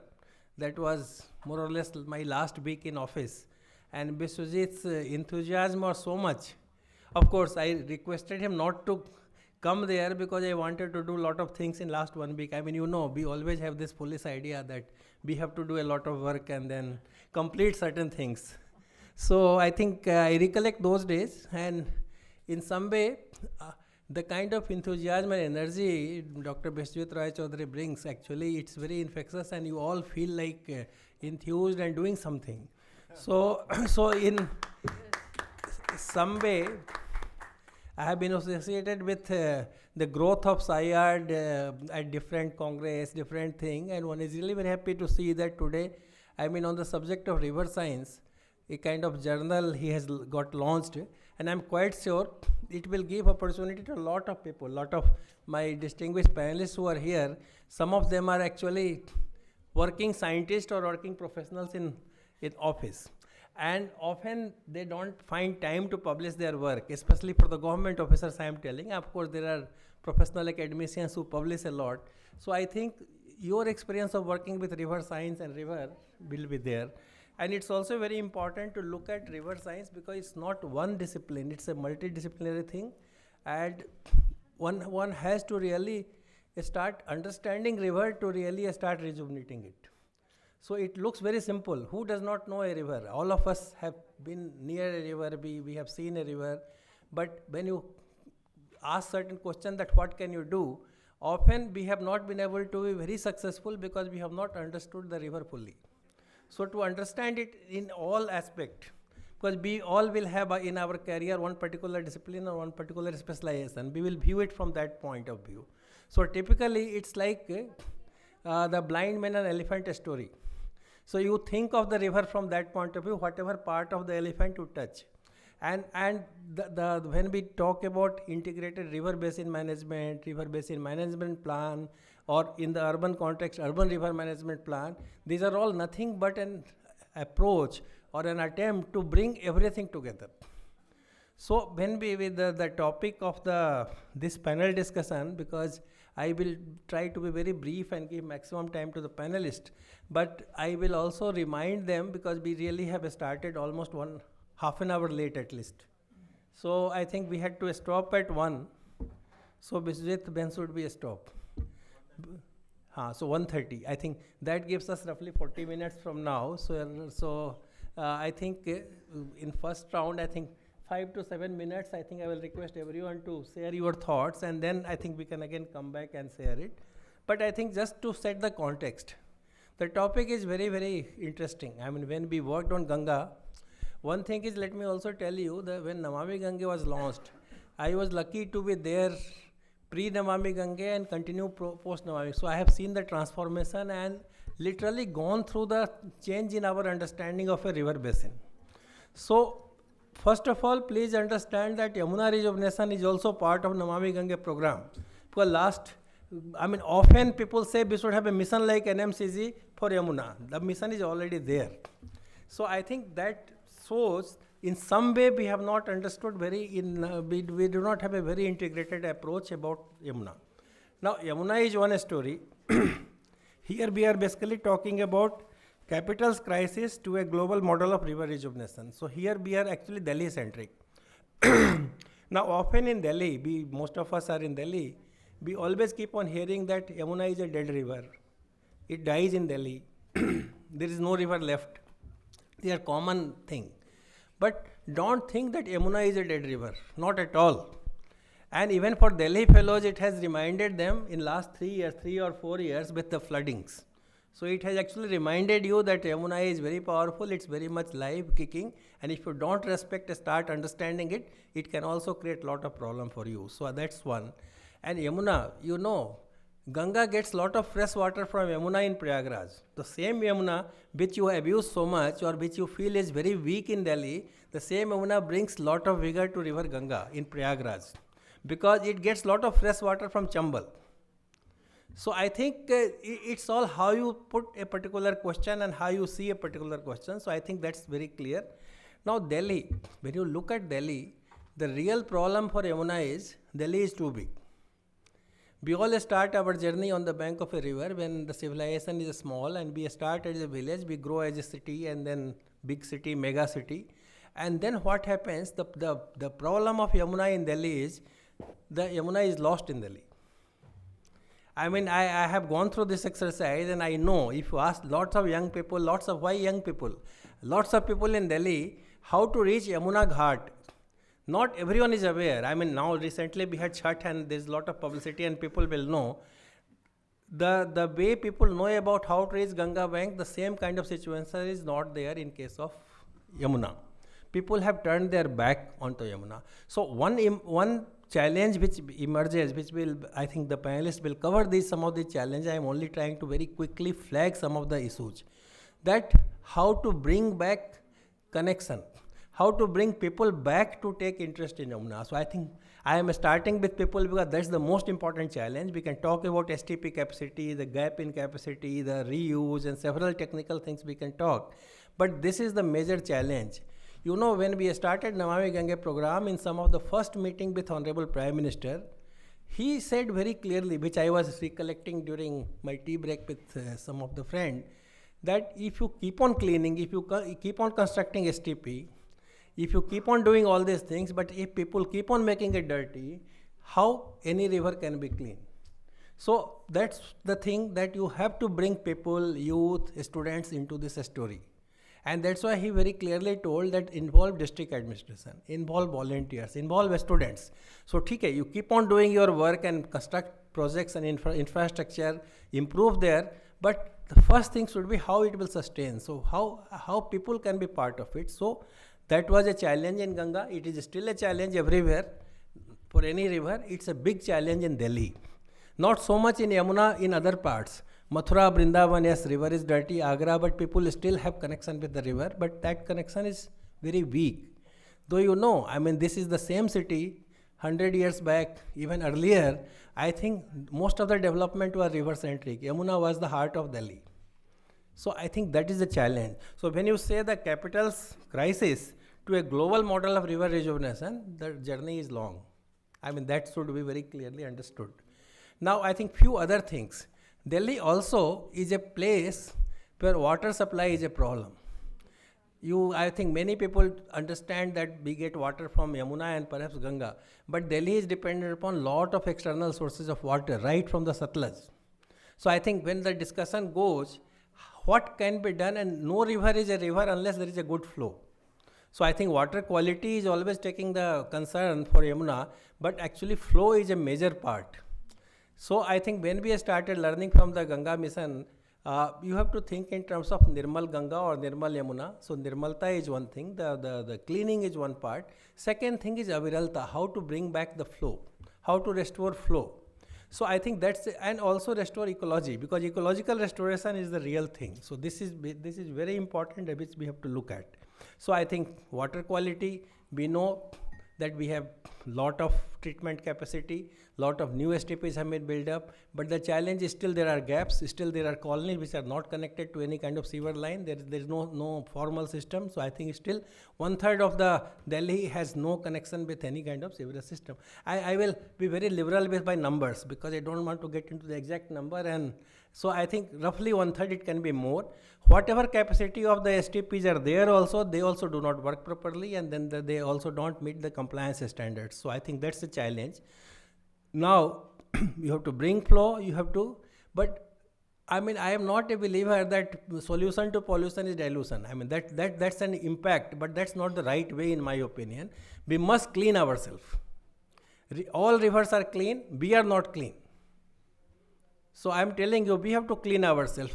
Our best we have to clean. If we produce best, we must have a system to clean it up to the environmental standard. Whether water is there or not there, even when there, see if a river is having lot of water, your mistakes will be hidden because it will dilute and water quality will be good.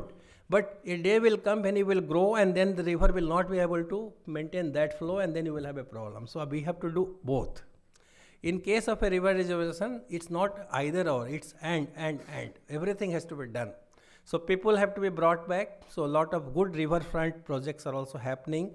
Some very ecologically directed riverfront work is happening. We will come to that. So you have to bring people, you have to clean yourself, what are the challenges, how to increase the flow. And here I think we have very, very experienced panelists. So I think we will flag certain issues.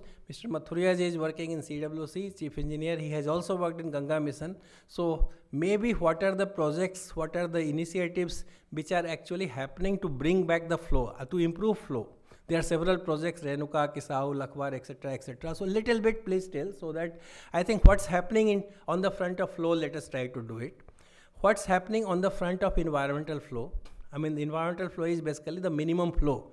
Every living body, and river is a living body, we have been talking, so it needs some minimum water to flow through itself to maintain its ecology, to maintain its aquatic life. So I think that environmental flow, Dr. Pradeep Kumar, perhaps he will talk a little bit about both these issues, but I think National Institute of Hydrology had taken up a very detailed, very good scientific study about the environmental flow. So maybe a little bit you can share that thing.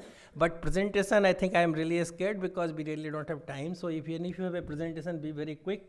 But yes, I think that's a very important study we had started. So that one, Dr. Nupur Bahadur from TERI. She is heading TERI NMCG Center of Excellence on Reuse of Water, but she has actually done a very detailed comprehensive study on Yamuna and come up with some 10-point agenda or 20-point agenda, I don't know, but yes, she has come up with a very comprehensive agenda about different aspects for cleaning river or rejuvenating Yamuna. So I think she will certainly will be benefited by her thoughts.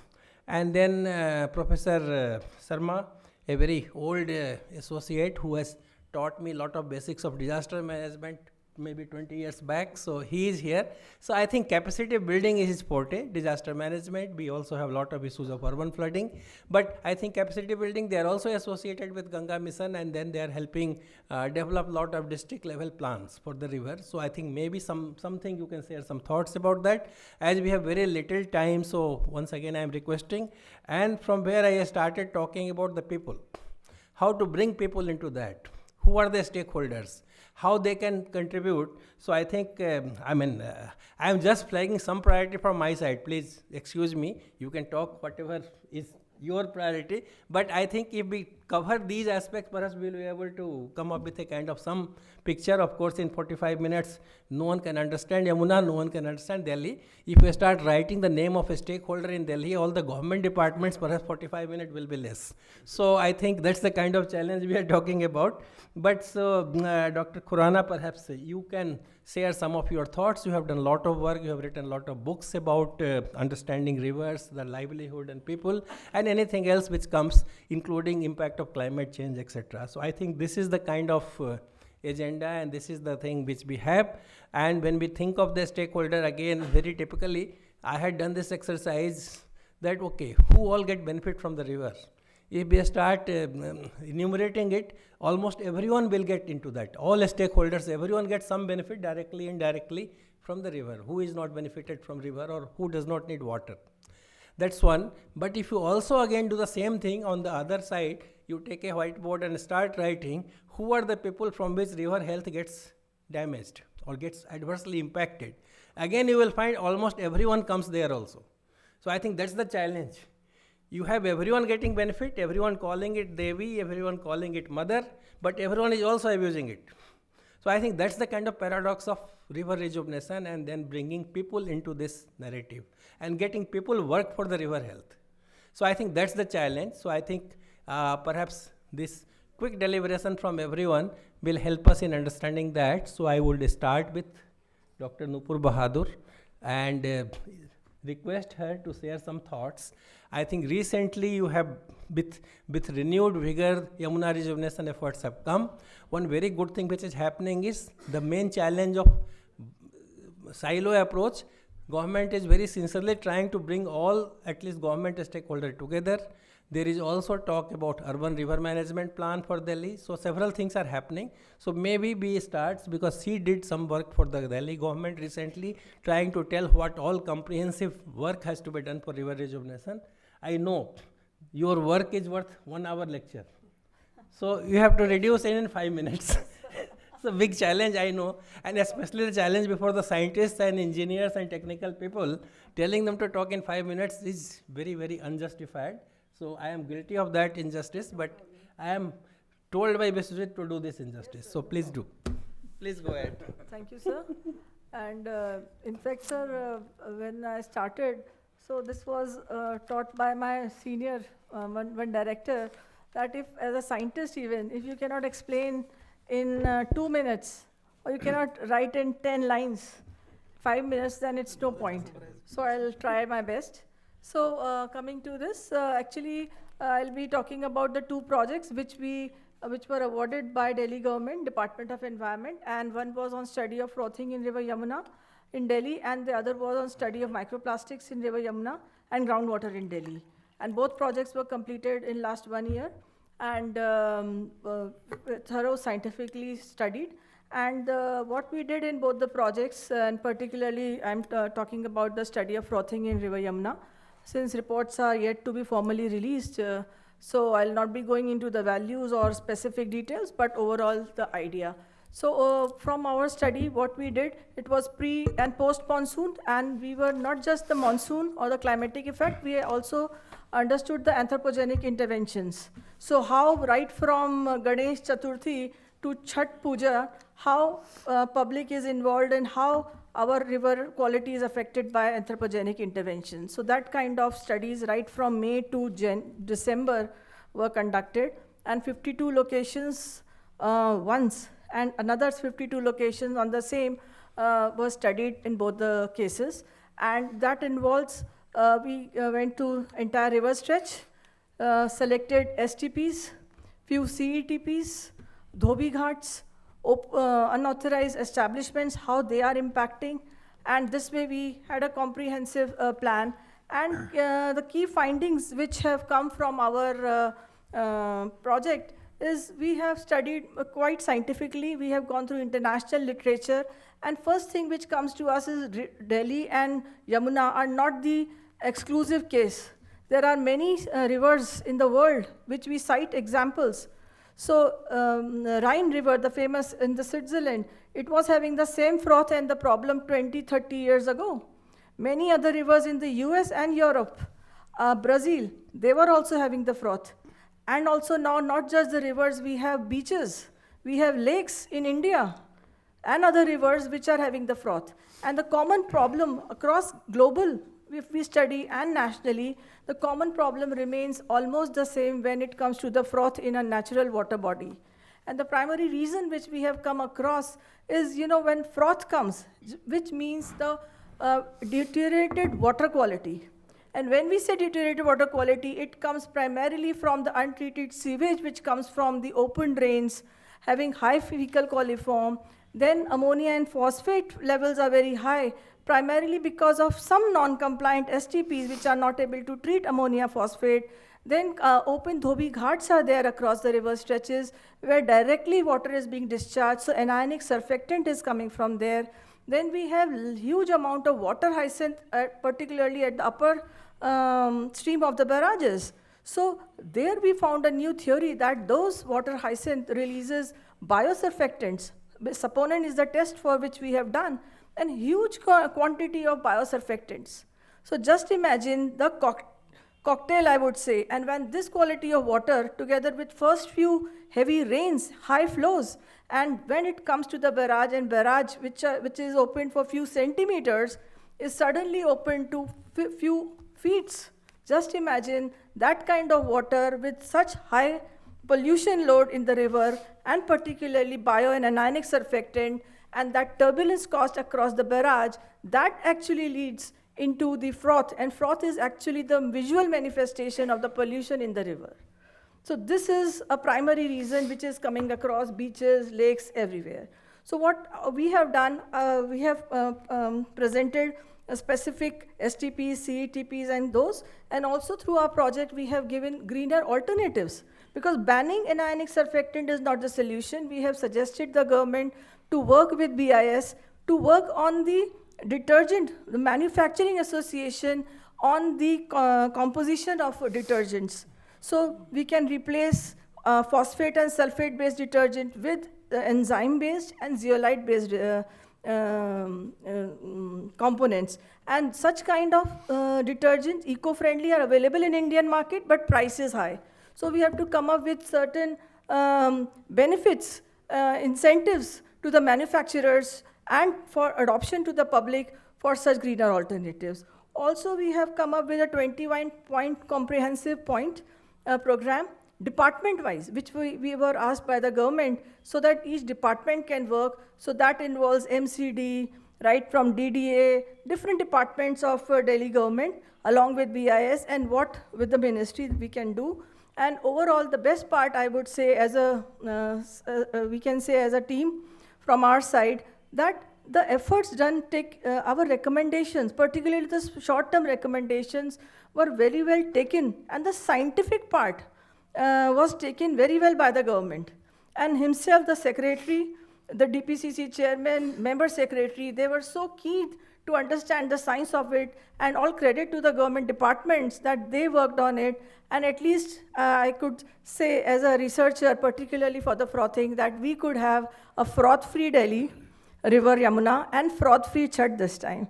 So thank you, sir. I hope I have covered in 5 minutes the major outcomes. Great. I think you have done a great job. Perhaps I think I will be very honest. I didn't expect you to be so quick and so effective. So you have pleasant surprise. It's good, but I think we will come back to you with some more queries and questions.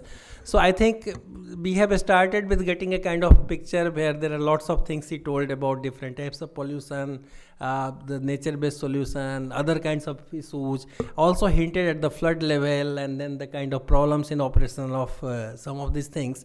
I think you have actually very nicely led the agenda for some of the other panelists who are more dealing with those kind of issues to come back. So I think now we will go to Dr. Pradeep Kumar. Basically, as I mentioned, so you have a presentation. So I think you, without losing much time, let's look at that presentation. But my only earnest request will be there. I think National Institute of Hydrology is a very important institution in the country. And from NMCG, we had also, apart from several other works they do, we had also requested them to do assessment of environmental flow for Yamuna. Similar exercise we had done for Ganga, and we had notified environmental flow. Environmental flow in a simple terms is nothing but the minimum flow, like the minimum blood level we need for our human body to function healthily. Similarly, the minimum quantity of water a river will need to keep itself alive, to keep its ecosystem, its aquatic life alive and kicking. So that's the thing.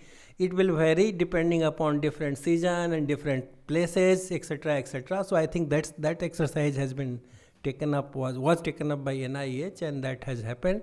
And I am really we are lucky that Mr. Mathuria, who used to be in NMCG when this exercise was happening, so he is also aware about it. So I think he will talk, but I think my agenda for Mr. Mathuria also, I mean, once this assessment was done and other things, you may also perhaps tell the people how it was followed up or implemented, and especially CWC. You are now in CWC, so I think you can talk with much more authority about how it is being implemented. So please, Dr. Pradeep Kumar. Thank you, sir. Actually, I am very privileged to have Sri Rajiranjan Mishra sir and Mathuria sir, under whose guidance and leadership this study was awarded to NIH, and we could conduct it effectively. So next.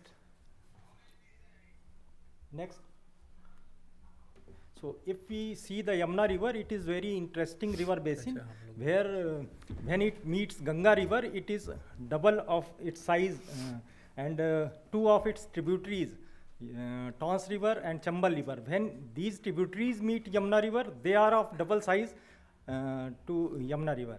So the presence of these tributaries and the presence of three major barrages, Hatni Kund barrage, Wazirabad barrage and Okhla barrage, these divides the Yamuna river based on different water quality issues and different water availability issues.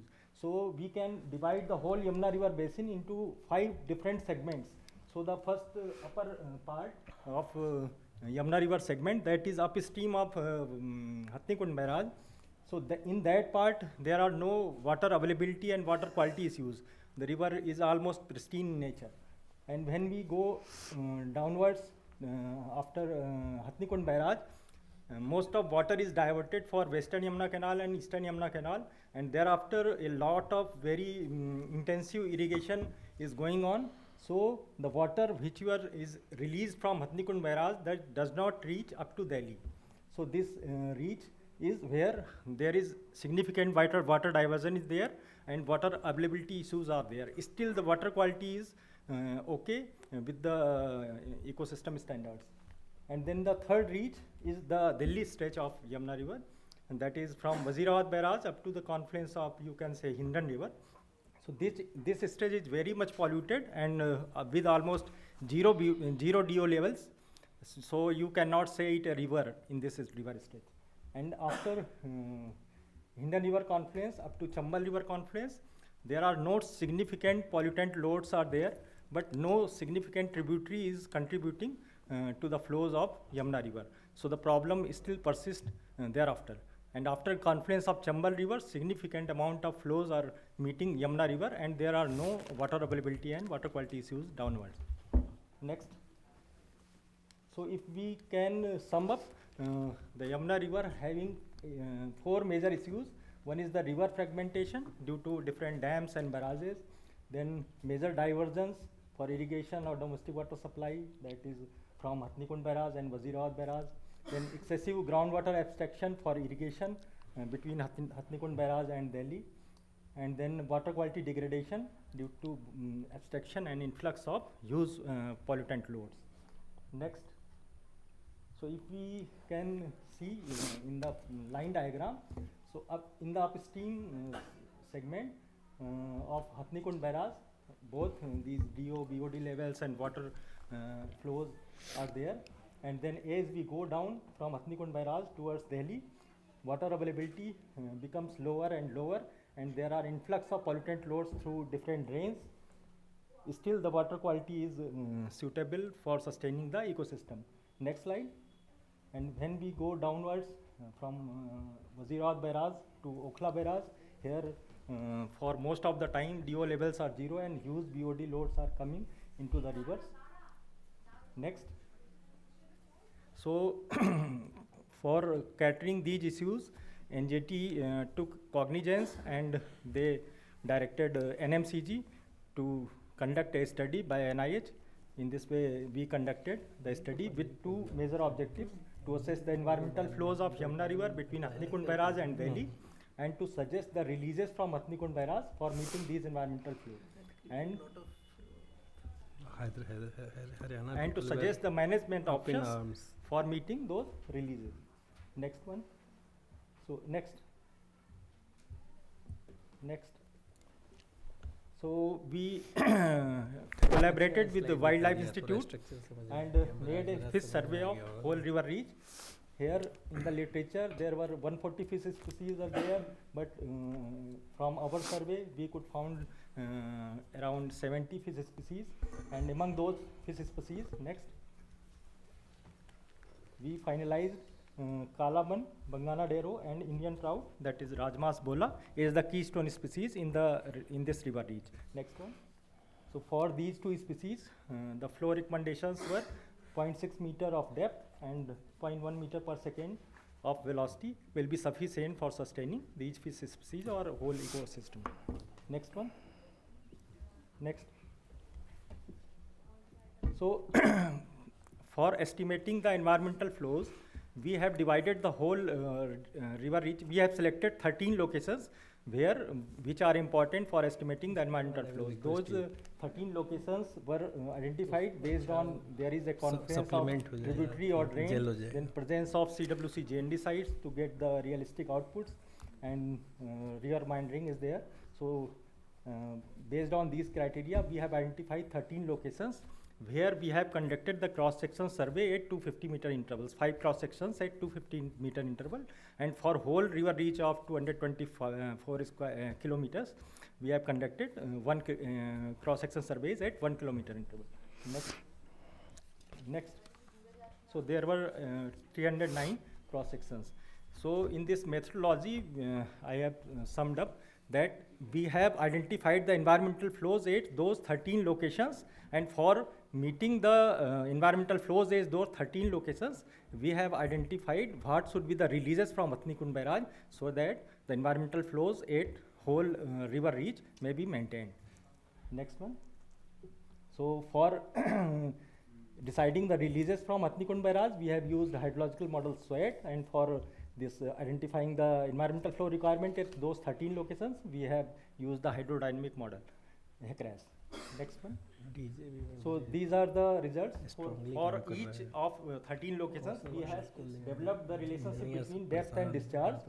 So these 13 relationships were there, based on which we have identified that what should be the environmental flows at those 13 locations. Next one. And these are the relationships between the Hatnikund releases and the flows available at those 13 locations for different months. So there were 12 equations for each location. So 13 into 12 equations were developed. So for deciding the releases, for meeting the environmental flow requirement for each site, we have decided what should be the releases and the maximum releases from Hatnikund Bairaj. That was decided as the final release. Next one. So these were the reverse calculation. By using those equations, we have identified the environmental flows and subsequent releases from Hatnikund Bairaj. Next one. So these were the final results. For different months, there were different recommendations for releases from Hatnikund Bairaj for meeting environmental flow. Next one. This is in the graphical term. Next one. Next one. So for meeting these E-flows or releases from Hatnikund Bairaj, we have suggested 4 recommendations. One was to improve the irrigation efficiency in both the Western Yamuna Canal and Eastern Yamuna Canal. Then regulation of groundwater withdrawal in the river reach from Hatnikund Barrage to Delhi, and then augmentation of monsoon inflows at Hatnikund Barrage by creating storages of monsoon runoff in the upstream reaches. So 3 storage dams are already in progress, and then treatment of effluent coming through various drains. So this is also being taken up by NMCG. Thank you. Thank you. Thank you so much. I think you have really brought perhaps the structure of Yamuna, the way it has been done very quickly but very clearly. Actually, it's nice that you showed the slides so that I think pictorially the whole structure and then the thing has come to thing. See, we had the experience of declaring environmental flow for Ganga. Because for Ganga, the research work was going on for almost several committees and all that. So in 2018 itself, we started thinking about doing something for other rivers. Now, some general points which emerge from it is, the E-flow means you have to be very, very cautious that it's not only hydrological matters. He mentioned about some keystone species. So the people who are actually the living being in the river, how much minimum water they need, so their depth and etc., different sections, so it has been done. Now, very clearly the challenges also has become very clear: river fragmentation, diversion for irrigation, like especially these two, from the Hatnikund Barrage, most of the water gets diverted to the canals, the Western Yamuna Canal and Eastern Yamuna Canal, and through a very complex net of canals they come up to Delhi. I mean, all this water right from Bhakra, Nangal, there is a whole lot of things which happen. So that's one thing. Now NGT, what has happened when we were doing this study, because before the NGT order on polluted river stretch came, NMCG was a kind of pioneer in E-flow because we were working on Ganga from early, and then we had started this research also. Now what has happened, NGT order is a great blessing, because NGT order tells all the state governments to make a river rejuvenation plan. I mean, this is important for all, and the chief secretaries of different states are head of that river rejuvenation committee, and which me and Mr. Mathuria, we were also supporting that committee at the national level, and we used to review quarterly and submit our affidavit to the NGT. So that work happened. Now what has happened, E-flow has become one of the conditions by the NGT for all the states. So suddenly in the country, there is a lot of efforts by different state government to understand what is E-flow, assess the E-flow. Now all the work will not be as scientific as done by the NIH, but some work is happening. So I think I request there's a lot of researcher community here that this is a subject perhaps you can take interest, and there is really a lot. Now in Ganga, when we are working with GIZ, and I think Chairman Brahmaputra board is also here, we are working on the river basin management planning. So in that, for Ram Ganga, the GIZ also has taken up the similar exercise in that project. So we have got the E-flow assessment for Ram Ganga also. And I understand NMCG is trying to work on notification of the E-flow for Yamuna and Ram Ganga, etc. So I think Mr. Mathuria is here, who is now in CWC. So earlier also he was in Upper Yamuna River Board and also NMCG. So he is a person who understands this river, and now as a member, as a representative from CWC, he may be attending some of these coordination meeting at the government level. So maybe he can actually tell us the latest, what is happening about this, and then how Yamuna will get more water. Because one thing is very clear, the pollution which is very severe is also because Yamuna is not having enough water. I think I can tell you the water is so important. When the river reaches Delhi, I mean now the urban limit, the Palla, the BOD level is still not bad. I mean in Palla BOD is still I think less than 6 or something like that. Sometimes it comes below 3 also. But the moment it goes below, the moment you see the BOD at ITO and Okla, it is in the range of 50, 60, 40. Absolutely, river becomes dead in that zone, 22-kilometer urban part.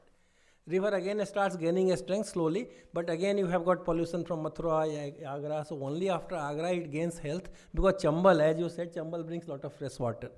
So I think that is the situation. So water is very important, flow is very important, and water quality will improve with additional flow. So I think if you have to think of a global river rejuvenation model, we don't have to only think of water quality and improving the STP and bringing STP and CETPs.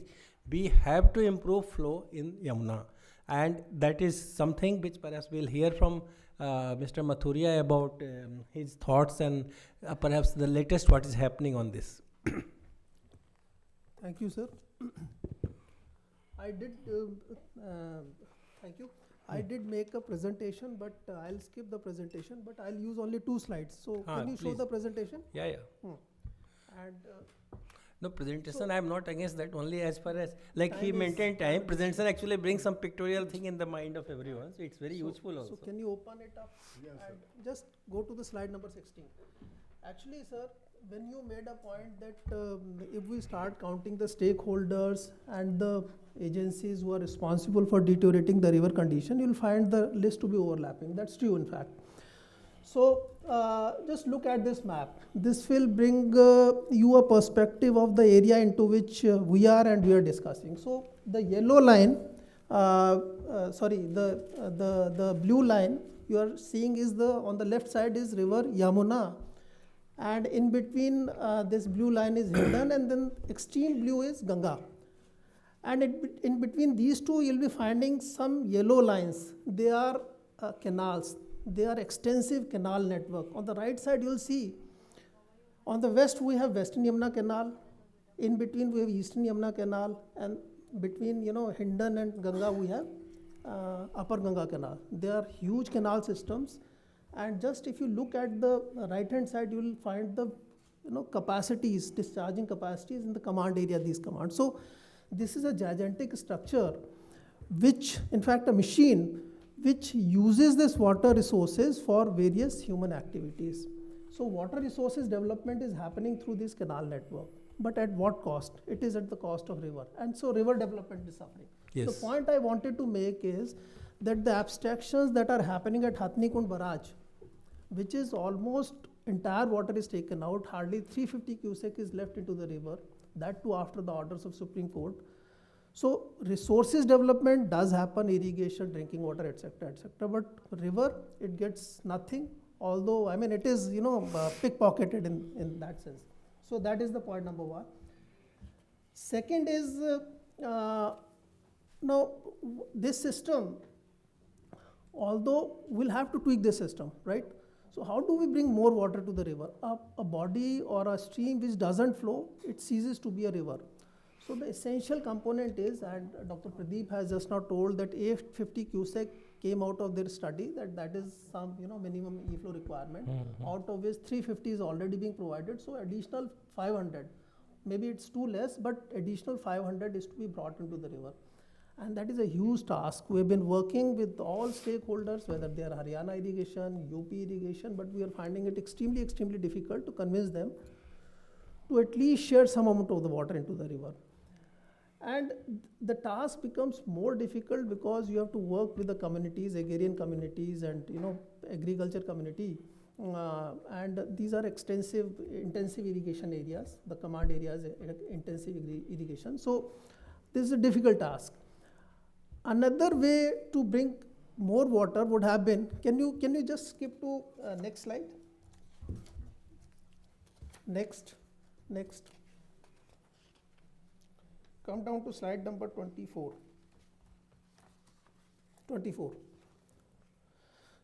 Next. So another way, this one. So Government of India had a plan. Now, Yamuna River basin happens to a very, very unique kind of basin. Ganga has a storage structure in form of Tehri which augments flows in the river during the season when it matters. So Tehri alone is able to just double the flows of Ganga during lean season, which doesn't happen in Yamuna. And that is a paradox, that is a concern. So Government of India has proposed 3 projects on head streams of Yamuna. One project is this Lakhwar project, which is on Yamuna in Dehradun district, which shall be storing 330 million cubic meters of water for variety of uses. This project is already under construction. It's a national project for which 90% funding is given by the Government of India. And all the states, there are 6 co-basin states which shall be using the water from this river, and obviously river happens to be within other states. So the reservoir filling as of now shall be completed by December 31. So once this project comes up, the flows in the river are going to be augmented by not less than 50% or 70%. So that will be very healthy state of affairs. Second, next slide. Next project is Renukaji project. It is on Giri River, which is a tributary of Yamuna in Himachal Pradesh, and shall be storing 498 million cubic meters of water. This water is meant for providing drinking water requirements in Delhi. This project is also under tendering. There were certain major issues which have been sorted out, and it is ripe for tendering. And the third project on the right hand side is Kishau multipurpose project. It's a huge project. Roughly 1/3 of the capacity of Tehri it shall be impounding. The irony is that states have not been able to arrive at a because of certain financial issues, they have been not able to arrive at a common understanding, and therefore memorandum of understanding is yet pending. So this is stuck up because of agreement between the states. But yes, 2 projects are there which shall provide healthy water to river Yamuna by December 32 as of now. Now another important point is that this river Yamuna, as I've said, majority of its water is drained at Hathni Kund. Why it is drained? There is a memorandum of agreement between 6 states. They are Himachal, Uttarakhand, UP, Haryana, Rajasthan and Delhi. It was done in 1984. By this agreement, every state has its own allocation. And some 350 cubic is left for the states. This agreement is due for renegotiation in 2025 and 26. If any of the party states raise an issue for negotiation, and I think Delhi has already raised it. So during negotiations, I think the 7th party can always be the river itself, and the requirement of the river should be asserted that this much of the amount of the water should be made available for the river. That is one way to look at this problem. This is and our experience, as Sir has told, while working with eFlow for Ganga, we brought out the notification, we brought out a protocol wherein monitoring of eFlow, having been released by the projects, 11 projects, was continuously monitored by Central Water Commission in form of quarterly reports. We've been submitting those reports to NGT. And recently now an exercise is underway, sir, that as to how this environmental flow has led to increase in biological or ecological biodiversity. So impact of more water by increase in ecological biodiversity is another point which is being studied by NMCG, and it will lead to healthy discussions in the forum about essentiality of the e-flow.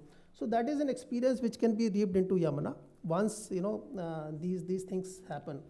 And another point which probably is important is floodplain demarcation and delineation. Until and unless river has a healthy floodplain free from encroachment and free from activities which are injurious, obnoxious to the river health, river will continue to suffer. Hindon happens to be a beautiful example wherein you will find that all activities have crossed the limits and right up to the water line they have been happening. So delineation of floodplain, demarcation, and then regulating land use pattern in the floodplain is very important. This is an exercise which has been undertaken by UP government. We have assisted them. It is also being pushed by under orders, judicial orders of NGT. And we have brought out, Central Water Commission has brought out technical guidelines for assisting states how to do that.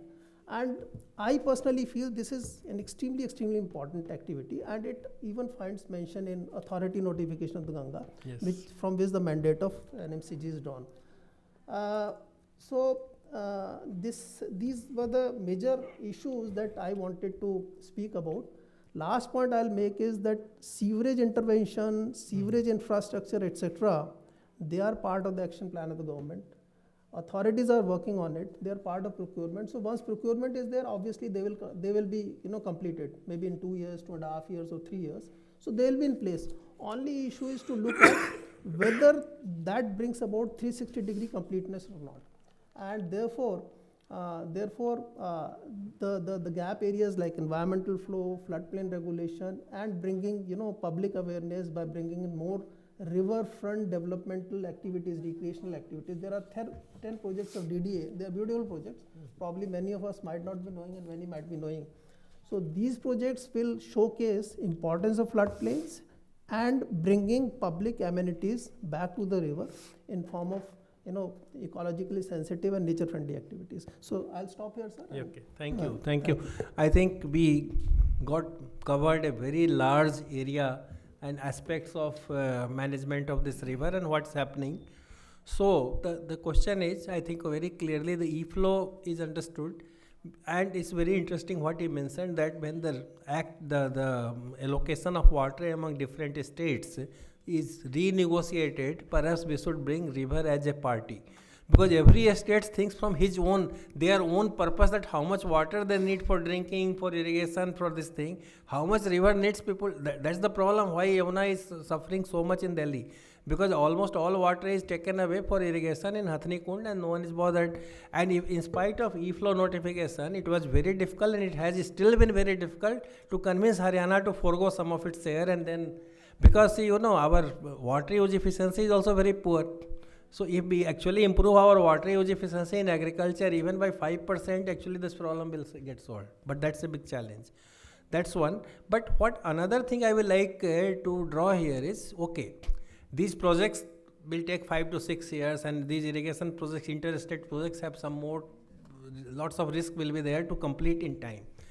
But in the meantime, he very clearly mentioned about the floodplains. So Delhi has lot of its own internal sources of water which are not being fully utilized or properly managed. So I think we have to also focus upon wetlands, lakes, and look at rainwater and try to store this water as much as possible in Delhi, so that actually from the groundwater and then the base flow also helps. So protection of floodplain, looking at aquifer recharge, looking at wetland rejuvenation. First of all, protection. Rejuvenation is second. We have to protect because they are being encroached and then lot of things being dumped. So I think in this, the DDI is coming up with very nice, I think now really eco-friendly way of development of the riverfront. Asita project is very nice. Recently I went to see Basera, that also has come up very nicely. In fact, it's getting popular also because this year's Jasne Rekhta program, very popular program of this thing, instead of National Stadium, it is being hosted in Basera. So I think this has started. So slowly this will also be connecting people. But the danger is we should not become too crowded there. And we should again, it should not become, solution should not become a problem that we go and do some more construction and more this thing and then create a problem. So that precaution is there. NGT committee is also watching it. So I think we hope that will be there. So now I think I come to Professor Sharma about his perspectives. For all of it, we need capacity building and stakeholder consultation. So what is his perspective, what's happening, and then what are his suggestions? And after that, we'll go to Dr. Khurana. And maybe in the end, I will talk little bit about water quality, and Dr. Nupur can also support me about reuse and what is happening, right? Thank you, sir. Actually, the chairperson of this session, he has so much knowledge, about not only Ganga, but on river system, that I think it need a session actually, to listen to him. And it's always pleasure, because he knows, the entire system And many times, I see that how, a person from Indian Administrative Service, they are normally, they don't go in that deep. But, his way of working was different, and he was selecting institutions actually, who is having which capacity. And we were very fortunate that he selected Indian Institute of Public Administration for capacity building, because our job is capacity building.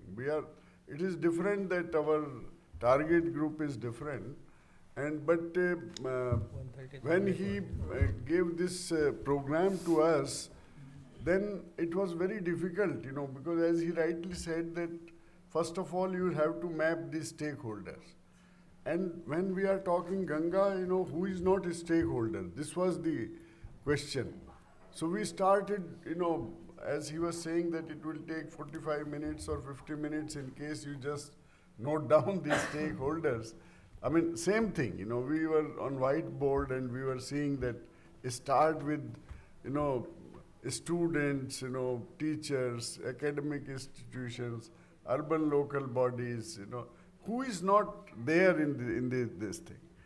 And then we prepare a program.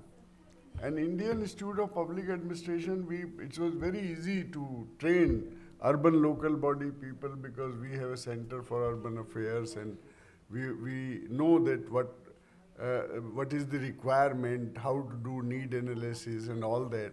But students actually. So what we did is, we thought that why we are giving this education or knowledge to the student? What is the purpose?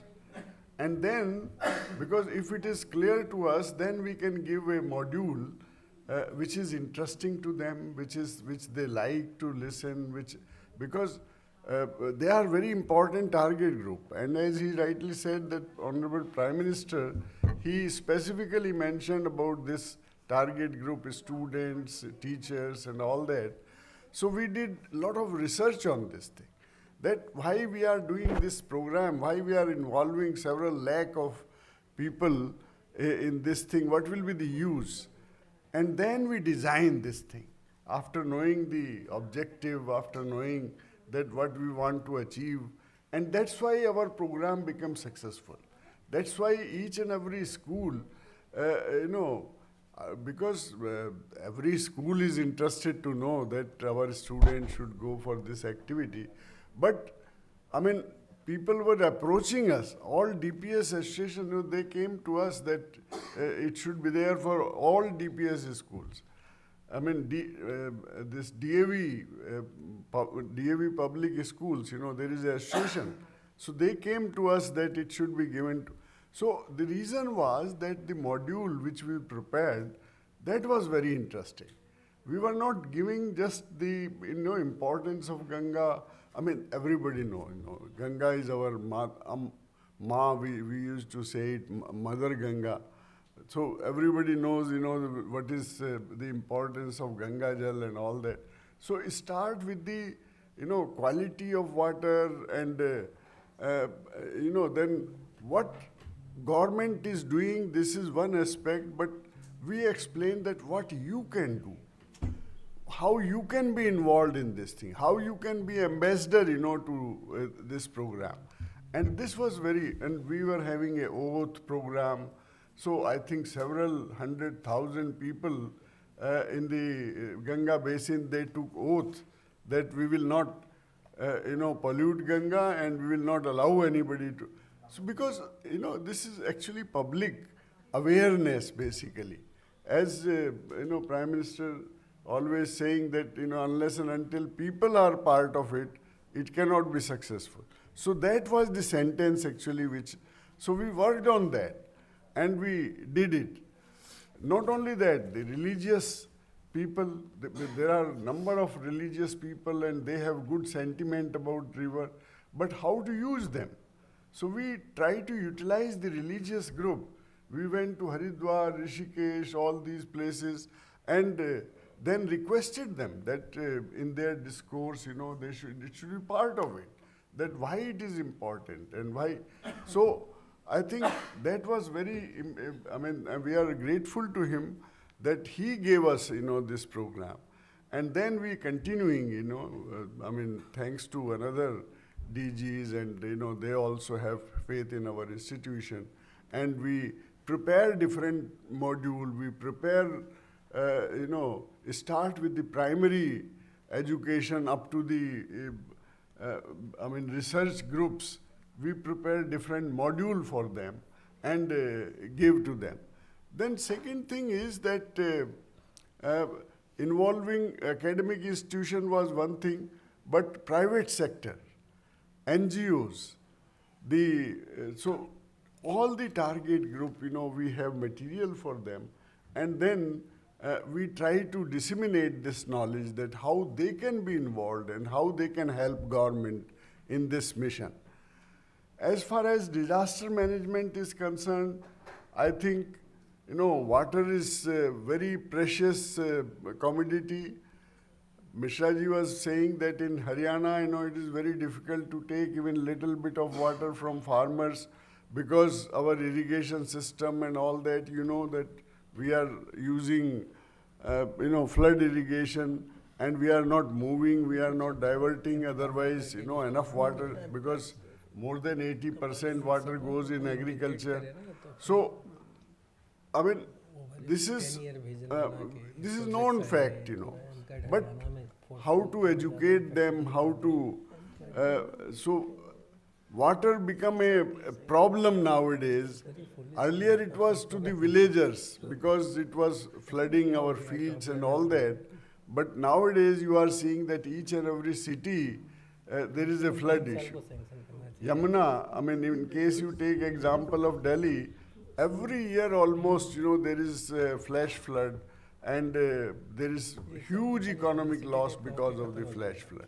So this is one aspect, though it is related to urban planning. So in our module, which we give to the urban local bodies, we have added this important module that how you can do, I mean, before monsoon season, what are the do's and don'ts, and how you can do that. Then I think last part is that because there are 199 districts, so all the districts, they are, now NMCG is trying to make a district Ganga plan. There is a, urban river plan which is coming up. So I think then in district plan, what should be the component? How to sensitize these Ganga committees, which are there in different districts. We give training to the DGCs. We prepare module for them. We are having about 10 aspects which is given by NMCG, and prepared material, not only presentation, etc., but some small videos, etc., so that we can sensitize them. And then with the help of the district authorities, we are trying to assist them, how to make a plan. Because NMCG never want that any consultant or anybody prepare a plan and give it to the, this is very easy job. But their approach is different, that you give training to them, you tell them what are the aspects which are important, and let them make it. So we are trying, we did it with 3 districts, and we are now doing with 10 districts more. And our approach is the same, that we try to train their people and then attend the, Ganga committees and sensitize them that what issues you have forgotten. These are another issues, which you can add in the plan, and then assist them in making plans. So I think this capacity building, it's a very important aspect, and NMCG is focusing on capacity building. They have involved different institutions for this work. And as I told you that for scientific, technical things, IITs, National Institute of Hydrology, Central Water Commission, so they have selected people who are knowledgeable, who is having information, and we were very fortunate that we are also part of this thing. So I stop here, and then in case any query, I will respond. Thank you. I think we can really love to have a lot of discussion, but whatever time was given, we have exceeded. But doesn't mean, I mean, Dr. Khurana, it's not that you take your whatever time everyone has got, you also do it. I think we will have to do that. I mean, everyone has tried to rush up, but we almost have started 1 hour late from our schedule. So what can we do? It's okay. So can I start? Yeah, please, please. First of all, thank you to the organizers for inviting me for this extremely important conference, and thank you to Mr. Mishra also for for laying before all of us the challenges and the opportunities for rejuvenating the Yamuna. I was also recalling when he was requesting we all say in 5 minutes, it's what we civil society people call elevator pitches. Yes. That you are with a senior government official or with a politician in the elevator and you have 2 minutes to say your point. So how are you going to say it well? Which I think Dr. Nupur also made a mention. So many of the points have been covered by the speakers before me. I will just highlight a couple of points which is based on my experience for almost 3 decades working largely with civil society organizations and people both in India and in other countries as well, and also taking a cue from what our speaker from Japan, he mentioned about how the rivers were rejuvenated in Osaka and in Tokyo. I think a lot of the speakers before me spoke about the importance that rivers need to flow, and for that why the environment and the base flows are very important. So I won't touch upon that, but how do you augment this base flow? Other than states willingly giving up the share that was allocated to them, which the agreement is now up in 2025. The other thing that we could do was also looking at understanding the relationship between groundwater and surface water. This is a symbiotic relationship between rivers and groundwaters, and if there's ample water in your groundwater aquifer, it provides base flow to the rivers. Similarly, in the monsoon time and when the river is flowing, it provides water to the groundwater aquifers, and so you have a healthy balance. If you maintain this healthy balance, then you can have base flows in the Yamuna, and for this then you need to do extensive decentralized rainwater conservation. For this, you will also be able to kind of take care of the flash floods that come during the monsoon period. Basically, now with climate change, we don't know how the monsoon is going to fall. We have a huge amount of rainfall that is actually dumped in small area of land in a few hours.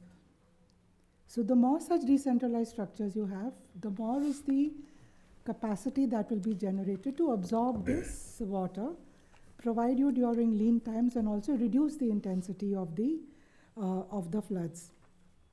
The other point I think that we need to understand is that this way we will also be increasing our groundwater banks and our water banks within Delhi and within the surrounding areas. Also important to understand that rivers are systems, I think Mr. Mishra and others also mentioned, and it's like a circulatory system. So you have like if you look at your blood circulatory system, you have the main artery, and from the main artery you have smaller arteries and still smaller arteries and capillaries which go to the, to your fingertips and to your toes. The river system is something like that. So we can start looking at, and when you're talking of the Yamuna, you just can't look at the stretch within Delhi. You need to look, more and more upwards, right up to Yamunotri. So which are the small streams, the nalas that are feeding indirectly into the Yamuna? So try and regenerate these, try and restore these, and this is easier to connect the people also, because the people will see the benefit of this work. They will see the water that is locally available to them, and then they will contribute to this, they will come forward in this, and slowly from the smallest nala you will go to the larger stream, and so on and so forth, and you will have water into the Yamuna. So it's very important to understand that the river is not just this main river, it's not the main tributaries, but even smaller streams that contribute to the flow. Another aspect, and I think many of the speakers before me mentioned about river health and human health, and I think Mr. Singh in the morning also made a mention of that. How many of us, when we are in Delhi, we have stomach issues? And the moment we leave Delhi and go to other places, our stomach kind of behaves itself. So no matter how many STPs you have, and if they are functioning well, they're not going to be able to take care of all the pollutants that are there in the river water. So yes, we people are the ones who are responsible for polluting the water through our waste, but we also need to look at the pollutants that are there, for which we don't have treatment as yet, and we cannot have technology for all the pollutants that we are putting into the river. There are certain chemicals called forever chemicals which will never go away from the river. So if we want to talk about our health, and if we want to talk about human health, we need to look at those technologies when we are producing and doing manufacturing which are least polluting, and seeing how can we stop the pollution at the source, and also see how we can have more water into the rivers. I know, sir, you're not a proponent of dilution as a mechanism for addressing the pollution crisis, but till such time we reach there where we have sustainable technologies of production, I think having water in the rivers is extremely important, because our STPs, even if they function, they will not be able to treat all the poisonous cocktail that we are putting into our rivers. How to involve people, I think that was an issue that was raised by several of the speakers.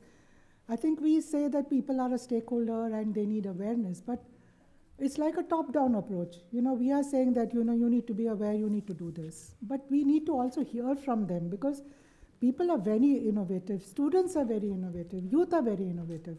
Yes. Give them a problem and they can solve it like this in ways that we oldies have never thought about. So we need to listen to them. When we talk about governance, it's not only river governance. We need to also get people involved in river governance. This word river governance is a bit frightening. It's like trying to control the river. That's not all that what we want to do. And I was very happy that you mentioned about protecting the floodplains of the river. Let the river flow wherever it can.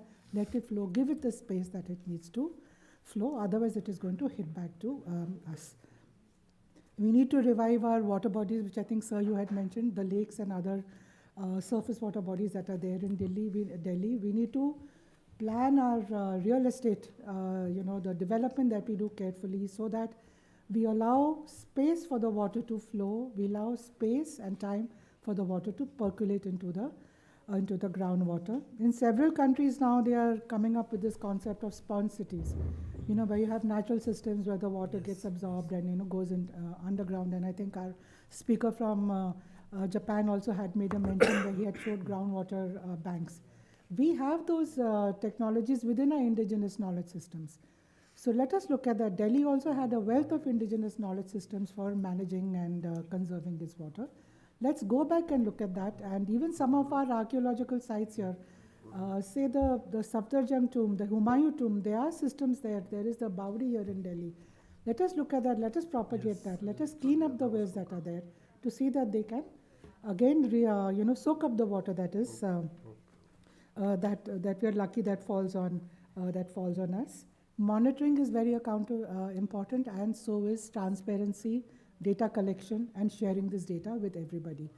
And accountability not only with the government, but with all the stakeholders, so that we all are responsible to see that our rivers are rejuvenated and are there in the form that they should be. So I'll just spend a minute on climate, because you mentioned about climate. So rivers offer a very good opportunity for building climate resilience, because they have the capacity to soak up the rainwater and recharge the groundwater, and then during lean period or when the rainfall fails, then this is the kind of water that we can, kind of utilize for the needs that we have.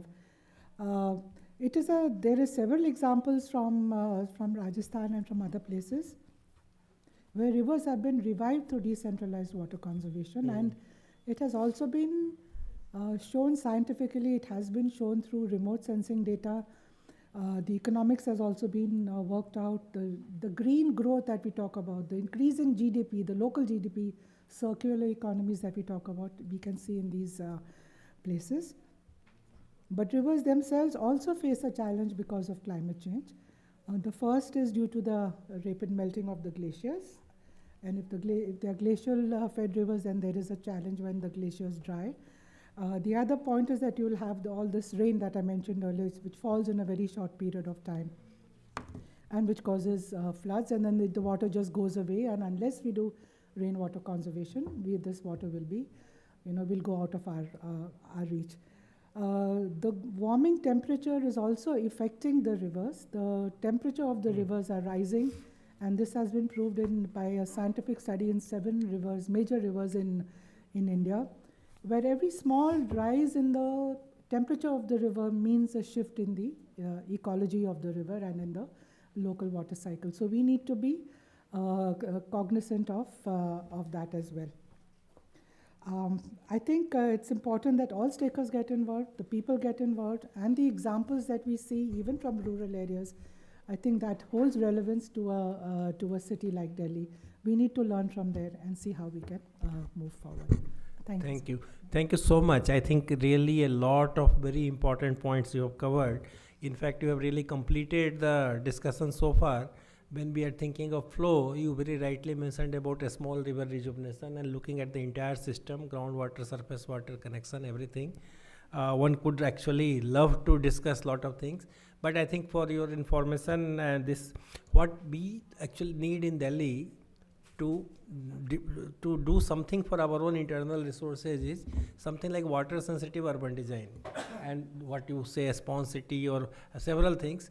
And National Institute of Urban Affairs is also trying to develop or has developed this model of urban river management plan, which is basically nothing but bringing whatever we have discussed at the urban setting. So you have a basin level planning, you have got something like intermediate district level plan, which actually connects all the stakeholder. And through this plan, actually you try to bring a stakeholder at different level together. So there is a kind of method in this madness. Otherwise it can be left to on its own. Delhi, no one listens to anyone and it becomes very difficult. So I think, yes, great, lot of things are happening. You took less than 5 minutes, so maybe very quickly 1 minute if you can. And I would like to, because there is a session on the river and the economy kind of thing also, wealth. So because you had a center on reuse, so quickly, and especially in the context of Delhi, because Delhi Jal Board also is trying to do lot of reform and lot of projects to be expedited up, and then also reuse of water as well as sludge. So very quickly you can perhaps talk about that, and then we take leave of the very patient audience who Yes, is not bothered about their lunch. Yes, sir. Sure, sir. As rightly mentioned by the earlier speakers and many of the people in delegates, I think the 2 mentors we are talking about, and both are there with me in the panel.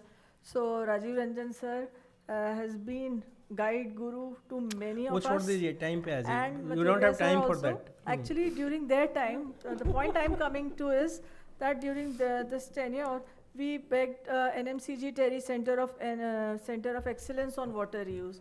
So it was established in Terry, and again during this tenure, and we have entered in the 5th year.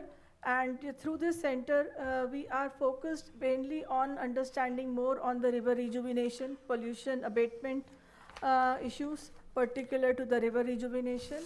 And then we are also working from the center on the wastewater treatment technology, which has been developed and funded, supported by Namami Gange program, and implemented and commercialized. Up to that level we have gone.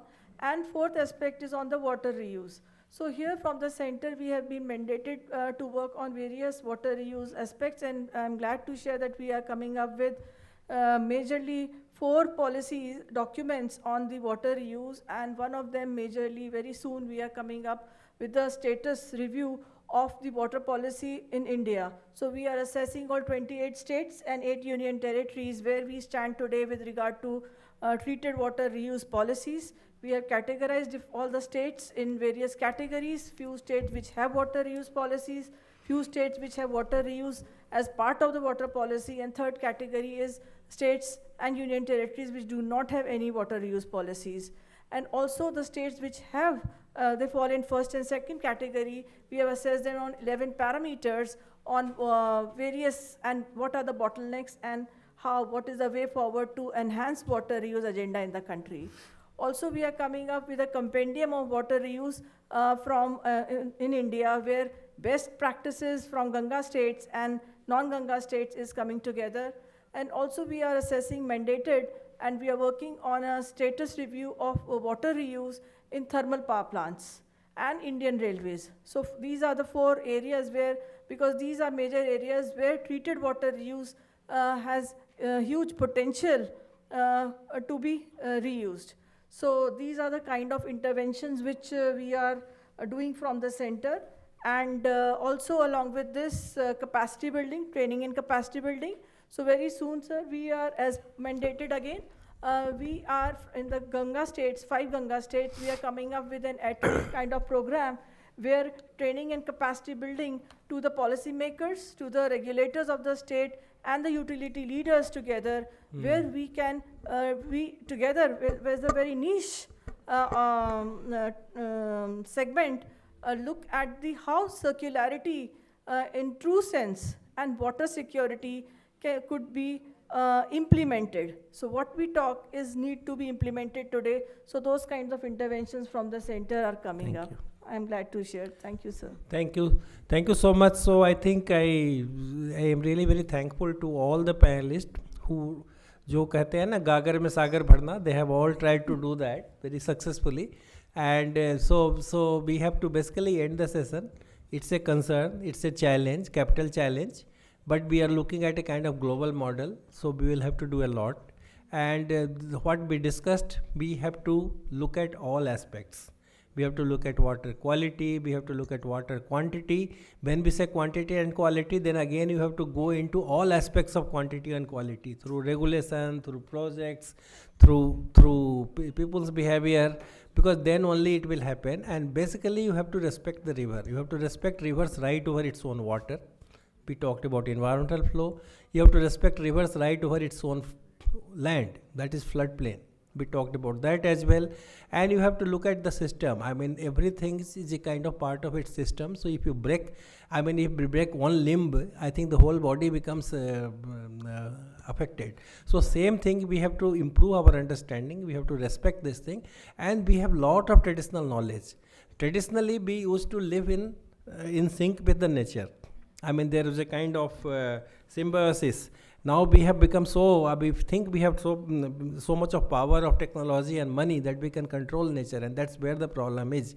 I think we talked about climate. Climate change is showing 1978 was the maximum flood in Yamuna, I mean recorded, isn't it, 78? And then we got that thing in 23. It became very huge. So 78 to 23, so many years, the same level of flood came.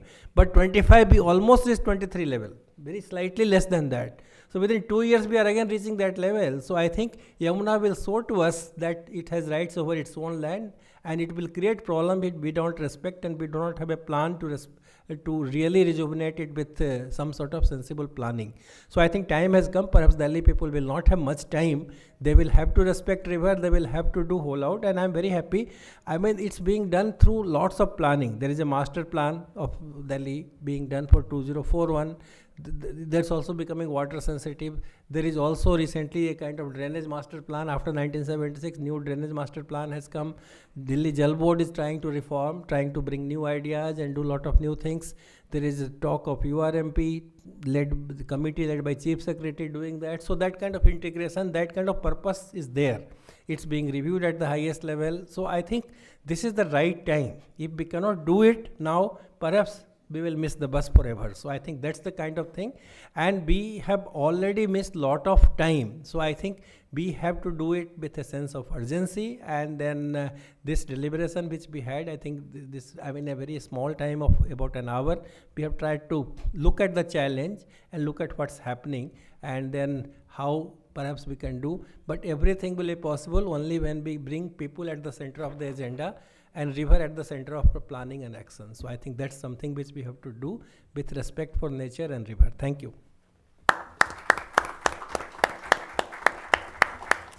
Time to lag hi gaya. Kya kar sakte? So thank you, sir. Thank you for being so patient and not becoming agitated even if lunch is so badly delayed. Just a second, sir. There is a session. I mean, we'll. No, no, we'll just felicitate you. I'd like to request Dr. Roy Chaudhary to come up on stage so that we can felicitate them as quickly as we can.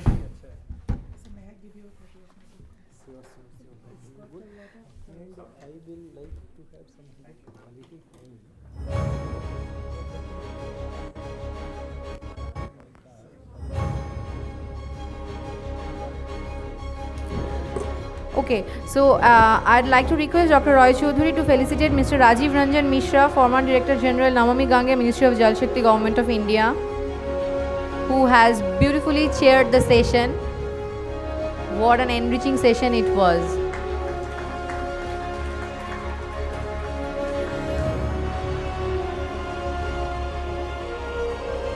May I request Dr. Roy Chaudhary to felicitate Dr. Nupur Bahadur, Director, NMCG TERI, COE on Water Reuse TERI.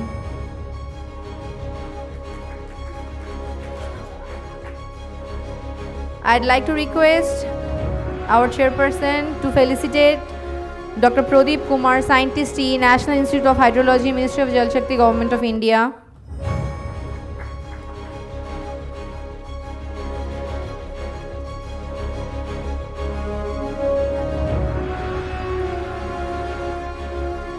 Now I'd like to request Dr. Roy Chaudhary to felicitate Mr. D.P. Mathuria, Chief Engineer, Central Water Commission, Ministry of Jal Shakti, Government of India.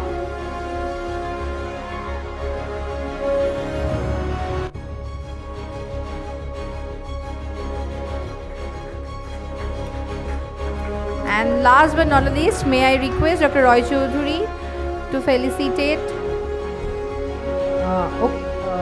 No, we have like another guest. I'd like to request Dr. Roy Chaudhary to felicitate Dr. V.K. Sharma, Senior Professor, IIPA, Government of India.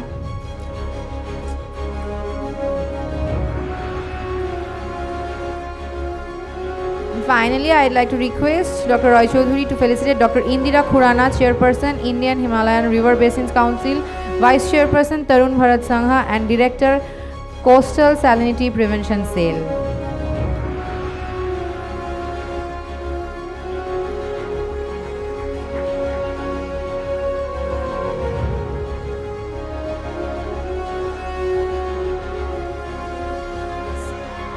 So now we are going to sign a memorandum of understanding between Brahmaputra Board and South Asian Institute for Advanced Research and Development, and for that I'd like to request our volunteers to bring the MOU on stage.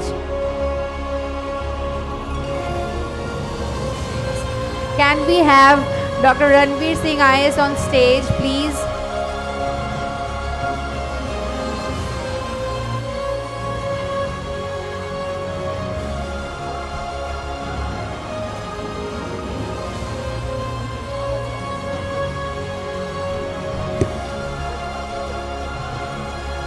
Through this collaboration, both institutions will work together to advance integrated river basin management, capacity building and policy-oriented research for the conservation and development of river systems in the Brahmaputra basin and beyond. This MOU symbolizes the spirit of cooperation and shared commitment that define the International River Congress, a spirit that unites science, governance and community action under one vision.